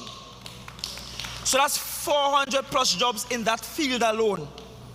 Through public building jobs, we create another 400 jobs. And then through green transportation, e-buses and charging stations, we create another 200 jobs. So that's how we create about 1,000 jobs through the clean energy transition that we need to do. We have to get some electric buses here. We have to encourage electric cars. Over the next year and a half, we are going to install electric charging stations. Now, we wanted to do it in the last 4 years, but budget constraints disallowed it. But we already have the designs done. We have the locations pinpointed. We have the locations prepared.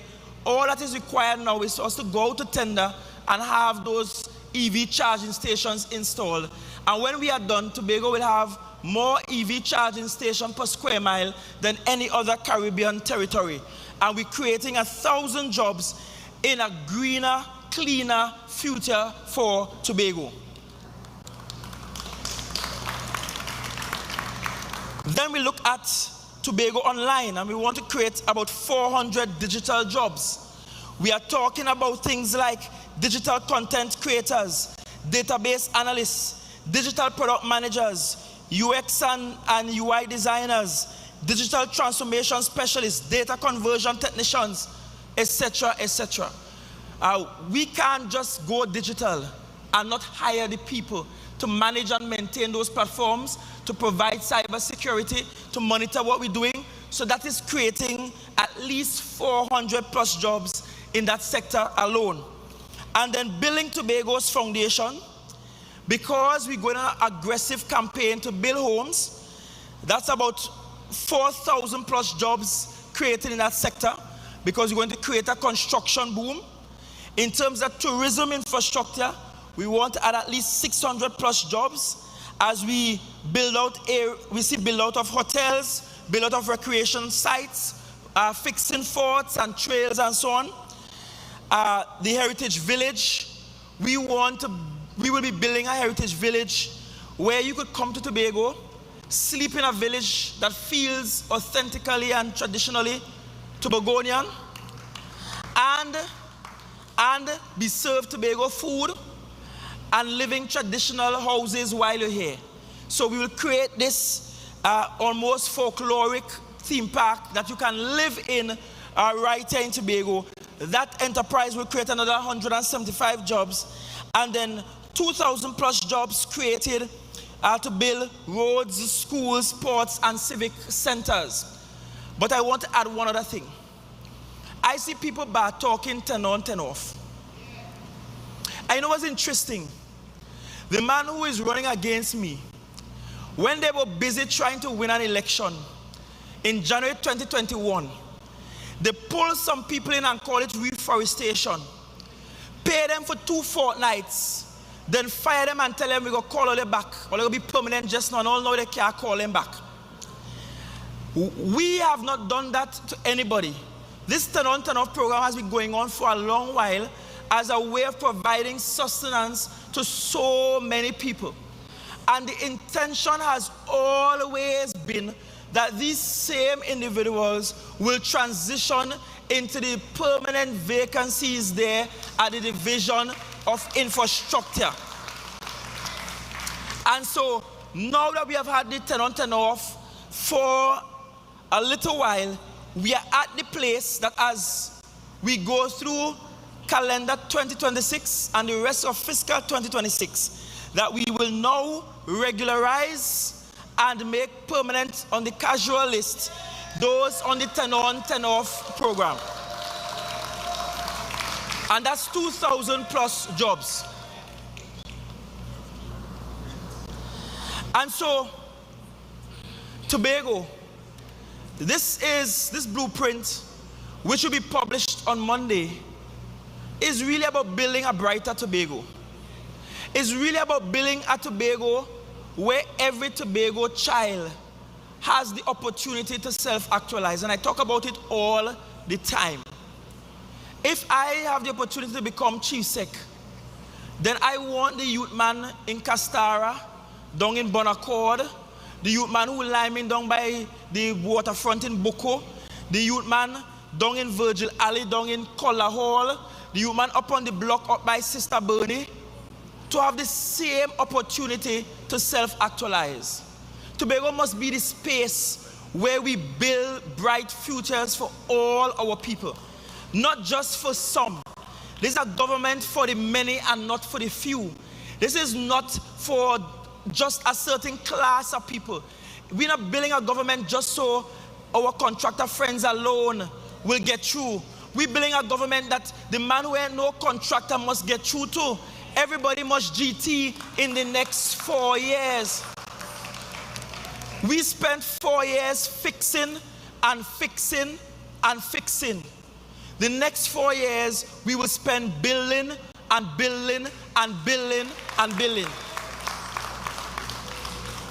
The beauty about a blueprint, and then I'll shut up and take any question from anybody on the floor.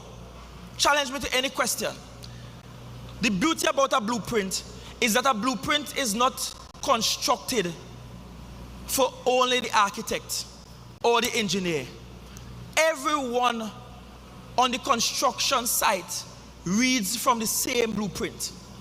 The engineer, the architect, the builder, the carpenter, the mason, the plumber, the electrician, the man who putting down the tile, the man who making out the windows, install the windows and the doors, the man who painting, everybody working on the construction site must utilize the same blueprint. In this Tobago that we are constructing, we want every Tobagonian citizen to use the same blueprint. I hear Purple Party saying they have a blueprint too, right? But I assure you, this is the only blueprint that makes sense. This is the only plan that you can work with. This is the only plan that will ensure that Tobago grows and truly becomes the greatest little island on the planet. We want a Tobago that is so significantly great that long after I have left this place, I am no longer chief secretary. We can look back and look at that day starting on the 9th of December 2021 when a team of ambitious, passionate, Tobago-loving people came into office and decided that Tobago will no longer be a basket case when it can in fact become the breadbasket. Tobago will no longer succumb to mendicancy when we can in fact offer to the rest of the world. Tobago will no longer be the place where we quarrel and make noise because we just want to make our own decisions. Tobago will be an audacious place to live in with people who are bold and forthright about their own future. And the only thing that will achieve those objectives is this, the Tobago People's Party blueprint for Tobago. Are there any questions? So there might be questions online. So yes, here are moderators. So we take about 3 questions. So let's turn on the mic for Secretary Petala and Robert. Testing. Thank you very much, Honorable Chief Secretary and Political Leader of the Tobago People's Party. I will now lead the question and answer segment. So let's give the Honorable Chief Secretary. So we'll take about 3 questions. Leader. I am also seeing members of the media here. So I don't know if our good friend Elizabeth of CCN TV6 and I-95, I think. If she has any questions, I will accommodate them. And by the way, we have not had any preset. So we have representation from the Chamber of Commerce, 2 there. So we had a structured method of doing the question and answers. Oh. In that we would like to see the questions before, just to ensure that they are relevant. But seeing it is that is. But here's what, we have 3 from the floor. These 2 and 1 from Miss Felix. I will take them, and if you had questions that were submitted, I ask you to share them and I'll answer them. Okay, so that's how confident I am in the product, that I will blindly answer any question from anybody on the blueprint.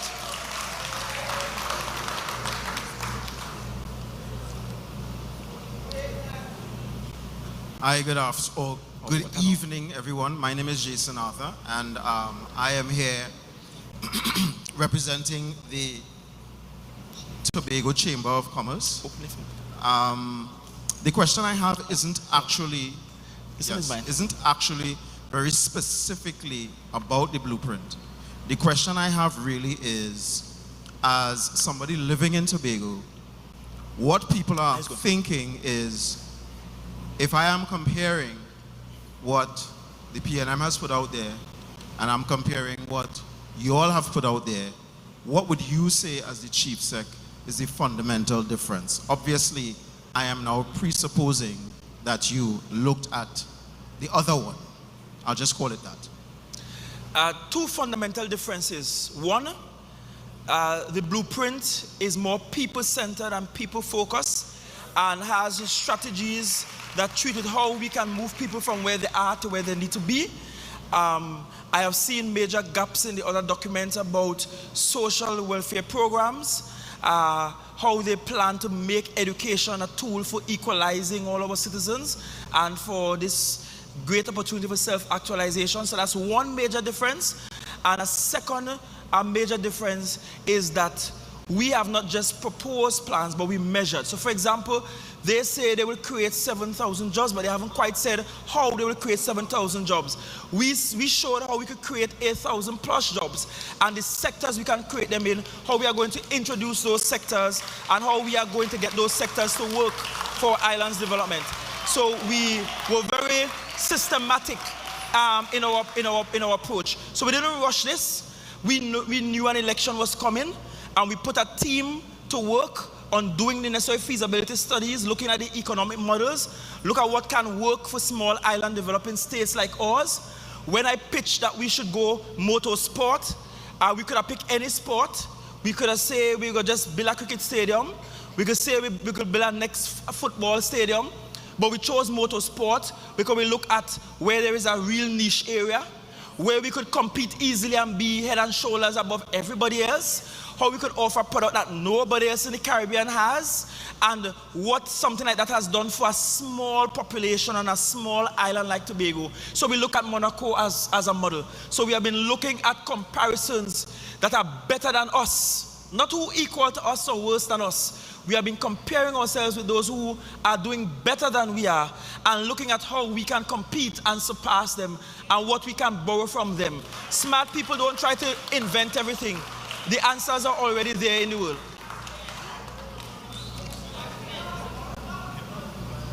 Much Honorable Chief Secretary, we'll just have maybe about 3 more questions. So I saw Mr. Gray's hand, and I saw Ms. Felix's hand. Thank you. Good evening, everyone. My name is Brendan Gray. I also represent the Chamber of Commerce at Tobago. You did speak about the Tobago Development Fund. I think it's $12 million, I think it was. We currently have 10 million in it, but we are now empowering the workers with that fund to actually go out, to source funding, because that's how development banks work. They go out, they utilize the monies they have, they grow it, they make more money, they get funding from elsewhere, they bring it in and find a way to utilize it, grow it, pay it back, all of those things. So the idea is that this fund is going to grow and eventually grow to a larger fund in the future. Correct, because yes. It needs to, because if you're doing business, businessmen needs more than 5 million when you do business? Absolutely. Yes. So the idea with what we really want, to be honest, what we really wanted to develop is the Tobago Development Bank. With the Tobago Development Bank concept, unfortunately, again, that will be dependent on somebody in Trinidad and at Central Bank giving us the authorization to have a bank, much more a development bank. The Central Bank might even see it as challenging their scope, because central banks also work as development banks and can fund government projects as well as private sector development projects. So knowing that to curtail the limitations in law and to avoid any fight with any statutory agency in Port of Spain, we call it the Tobago Development Fund. And the idea is to grow it beyond the $10 million. $10 million is a startup capital. $10 million is not operational, because we know that this has to be a multi-million-dollar enterprise that will grow into a multi-billion-dollar enterprise that will fund Tobago's development through the private and public sector. So we hope that perhaps the next time we're having this kind of conversation, pre-election like this, we should be able to say, look, this development fund did not only just fund these 2-3 hotels, but it also funded this major public project that was delivered. That's the kind of thing the development fund is set to do. We employ the use of Ms. Vernie Shield, who worked with us from the inception in building it out. And let me be honest with you, we didn't even know and still don't know what is Ms. Shield's politics, and it wasn't even important. That was actually a suggestion that came from the then chair or head of the Chamber of Commerce in Tobago, that she is the person that the chamber trusts to do this project. And so without question, I was Secretary of Finance, I just went to Exec Council and asked them to approve us having Ms. Vernie Shield come in and to assist us with this development output. And then we had input from people like Dr. Selvon Hazel. We worked with the Caribbean Development Bank that gave us some input. We worked with IDB. Ms. Coburn, who was the country manager, she's now in Barbados. She and her team worked with us as well. So we did not just use local inputs, we used international inputs to develop this fund so it is true to form and it will meet international best practice.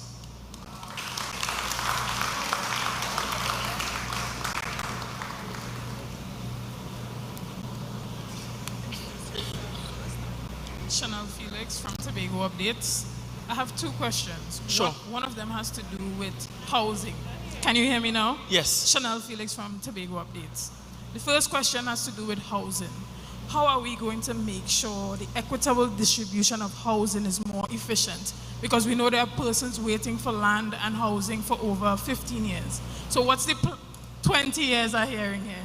So what is the plan to boost the efficiency of the actual distribution?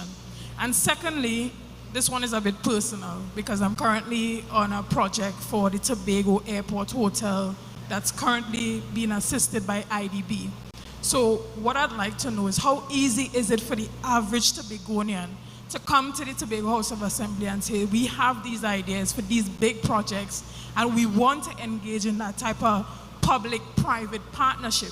Usually when we see these big hotel projects happening with the 1,500 rooms that you discussed, we think about persons of a different hue being able to afford that kind of project. We think about persons that are financially at a different level than the average Tobagonian would ever be able to reach. So how easy is it for the average Tobagonian to come and engage in that type of business with the THE? I thank you. 2 very important questions. The first one, we have ambitious goals for housing development on the island. And the first question is, how do we ensure a fairer distribution process? Let me tell you what the current process is, and let me tell you what the new process will be over the next 4 years. The current process is you apply the divisional settlements, and when it is time to distribute houses or lands, they put your name into an electronic lottery draw. You know, when I was growing up long time, I used to see them turning a big wheel for lottery. I think it was Saturday night, and they pull out the balls from the basket. And so they use an electronic system to just pull a name. The challenge with the electronic random system is, somebody could apply 20 years ago and not get through, and somebody could apply last week and be picked, because the system is random. And that is not the fairest approach. And so the policy shift we are going to make for the next 4 years will be first in, first out, meaning we start with the oldest applicants first, then to the newest applicants. We will also build into the policy saving some units for people who are socially vulnerable, meaning those who are differently able. So they will have some skipping of the line, so to speak, because you can't expect the man that is blind or the woman in a wheelchair to go through the same hoops as everyone else. We have to make some special provision for them. We will continue to make special provision for those who are in the national security field, because what we're building are really communities. We are building communities, meaning that in a community you must have some differently able, you must have a policeman or two, or a little soldier man or woman. You must have some teachers, you must have some people who work in CPP and URP. So in other words, we want to make sure all strata of the society is engaged. But in the main, we are going to move from just simply a random system to doing a first in, first out system. So if you apply longest, you should be in the pool for the draw before somebody who just applied yesterday. Also, I've asked the division to look at the possibility of creating some housing units and some mechanisms to target young professionals specifically. Because we don't want the young professional to have to wait 20 years too to get a chance. So we have to do different housing developments differently. We will want to target some young professionals, because now that you are 27 or 25 and you get a new 5-year contract from the THA, and I don't know, you pick up a little Miss Felix, and you have a little baby, and the told your salaries connect and it's working out well, now is the best time for you to really have a long-term loan like a mortgage, not when you are 40 years old. And so we also have to find a way to target our young professionals and get them through the door early, so they can make that commitment early on and be able to manage their lives and their families going forward. We also have in the blueprint, and Mr. Richards is here and he could bear me witness, that we are going to look at our policies surrounding family when it comes to the distribution of houses. Because let's be real, me giving, who is a single person in here? I giving Mr. Clark, let me use people who is safe. I giving Mr. Clark as a single man a house in settlement. This is Mr. Clark, and Mr. Clark alone by himself. Right? But you are not sure right now. He living alone. But at the same time, when Mr. Clark getting through, I have Mr. and Mrs. Richards here. How much people you have? With 4 children, with no units at all. Part of the policy change and framework that we're going to have, Ms. Felix, is that we're going to give some due consideration for family. Because housing for people is always a better public policy than housing one person. It doesn't mean that we're going to completely marginalize the one person, but it means that families, especially families that are now getting started, families that have children, especially they have more than 2 children and so on, we give them due consideration so that we can take care of families in our housing policy as well. So all of those things will factor into the new housing policy that the TPP will introduce later this month in January. And to your second question, which I had forgotten about, which is about public-private partnerships. The truth is, all that is required from this government to trigger it is really a proposal to start. We actually have, for the first time since we came into office, a unit dedicated to investments in the public space and public-private partnership investments. And this unit, they sit down diligently and they look at proposals that come from outside Tobago, proposals from Tobago. They assess it as a sort of investment commission, and then they make a recommendation to the Tobago House of Assembly's executive as to whether this is a company or an individual that we should partner with. But I want to go on a point that you make. And I don't want this point to fly over people's heads. While we hope to build out 1,500 luxury rooms in Tobago to add to our room stock, while simultaneously fixing up the 3,500 we have that are beneath 3-star rating, I don't want Tobagonians to only be the waiters, the people making up bed, the people sweeping and cutting grass, the people cleaning pools, and if you're lucky, a manager. I want to see if there can be Tobagonians that can own prestigious brands too. Most of these luxury hotels, they operate like a franchise. So they don't come themselves and always build and own and operate. What they sell is their branding, their name. And so this is an encouragement to Tobagonians, just as young Tobagonians did with Towers Hospitality and Comfort Inn, neighboring here. I want to see other Tobagonians do the same thing and venture into those businesses. The reason why we have gone out to put those lands up for a public request for proposals, for RFPs, is because we're saying clearly, any Tobagonian could put their hat in the ring, get a piece of land from the THA, get a piece of asset from the THA, and build out something beautiful, and provide accommodation and other services to visitors, to domestic visitors internationally or domestic tourists. And so I want the young Tobago class of people to be part of that arrangement. It can't be every time a hotel building, somebody has to come from outside to build it. I want some of the building to happen from our people as well, right here in Tobago. Testing. Honorable Chief Secretary and political leader, the producers are saying that it is time for us to wrap up. I had one question from Jaron Smith, though, that I'd like him to ask. Share it. So, Jaron take that last? now, so the final one will be from Jaron Smith. Yes. So stand first, Mr. Smith. Come on, you're a teacher. You know what we do when we make contributions. We stand in the class.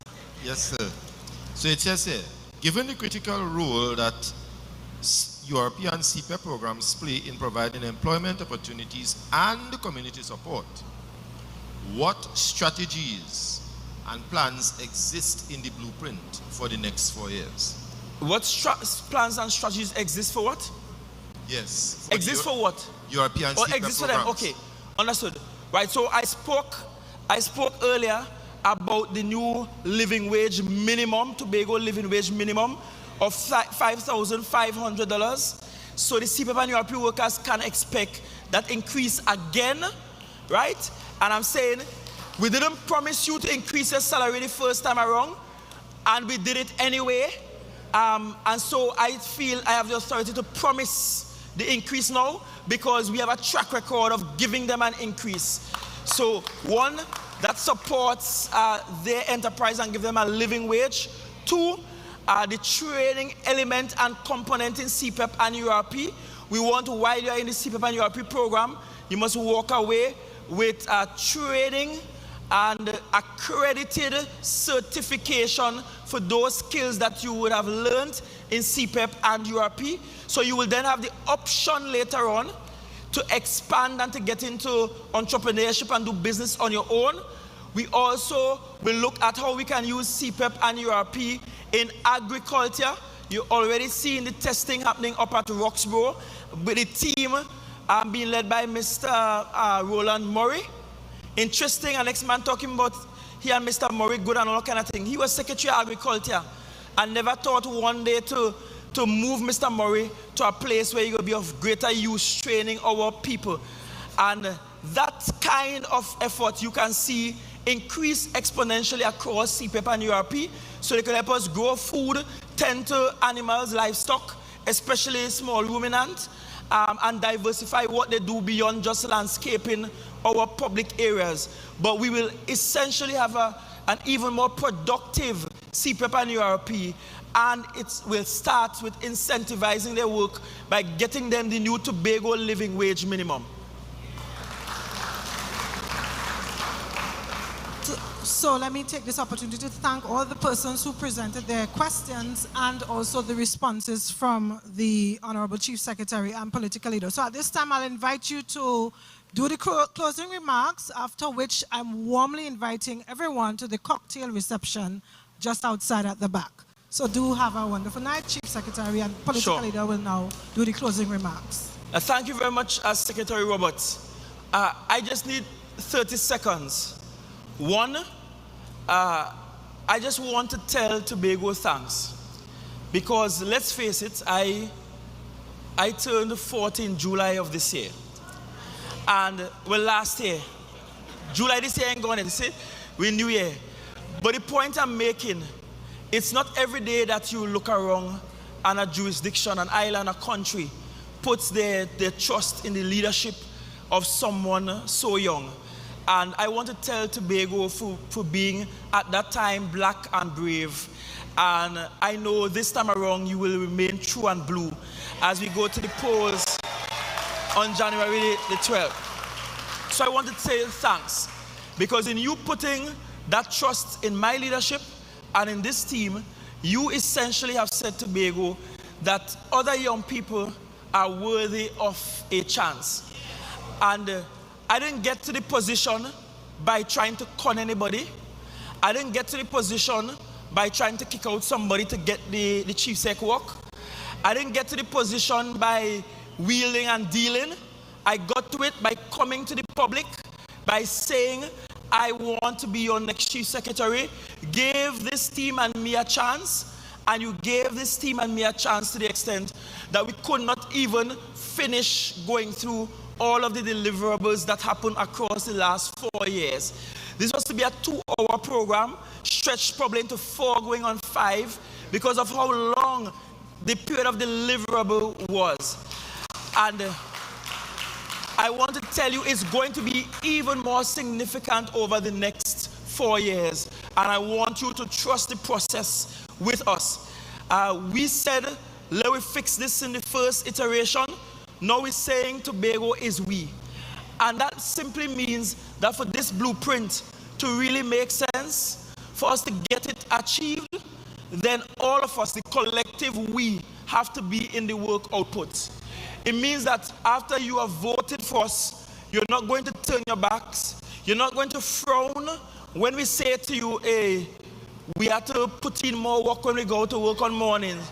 It means that parents are not going to screw up their face when we say, look, we are going to introduce parenting class for everybody having a child because we want it to be the best parents.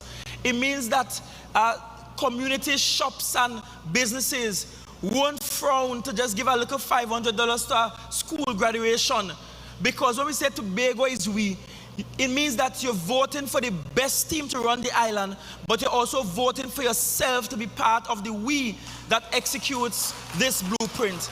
And together, not Farley alone, not Farley and friends, not this super team, not this beautiful team of talented people alone, but not just the executive of the party with chairman second, but every single one of us will be part and parcel of the work outputs to ensure the Tobago that is we is a much more beautiful Tobago, a much more productive Tobago, a much more successful Tobago, and ultimately the Tobago that becomes the greatest little island on the planet. Thank you. Happy New Year to everyone. And we march forward together towards January the 12th, 2026. Tomorrow we meet down in Mount Pleasant, Lowlands,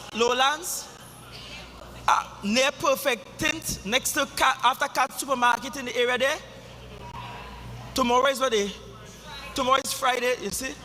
Tomorrow is Friday, so don't look for me tomorrow night. But the party has capable deputy political leaders who will deputize and will give area representative Wayne Clark the support. So tomorrow we are in Lowlands. On Saturday, we are down in the Mount Pleasant area. So we go down to Lowlands down by Cad's supermarket there. And Saturday is, and from Saturday we will have 2 meetings per night. So Saturday will be both Bonaccord Crown Point and Buku Mount Pleasant for our focus. Again, thank you. I believe this steel orchestra might be playing it Tobago is we song to serenade us on the way out. And then we have some non-alcoholic cocktails outside. We're starting the new year fresh with a commitment to always be sober and steadying our minds and ready for the change that is coming. Thank you, and God richly bless you.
Political announcement.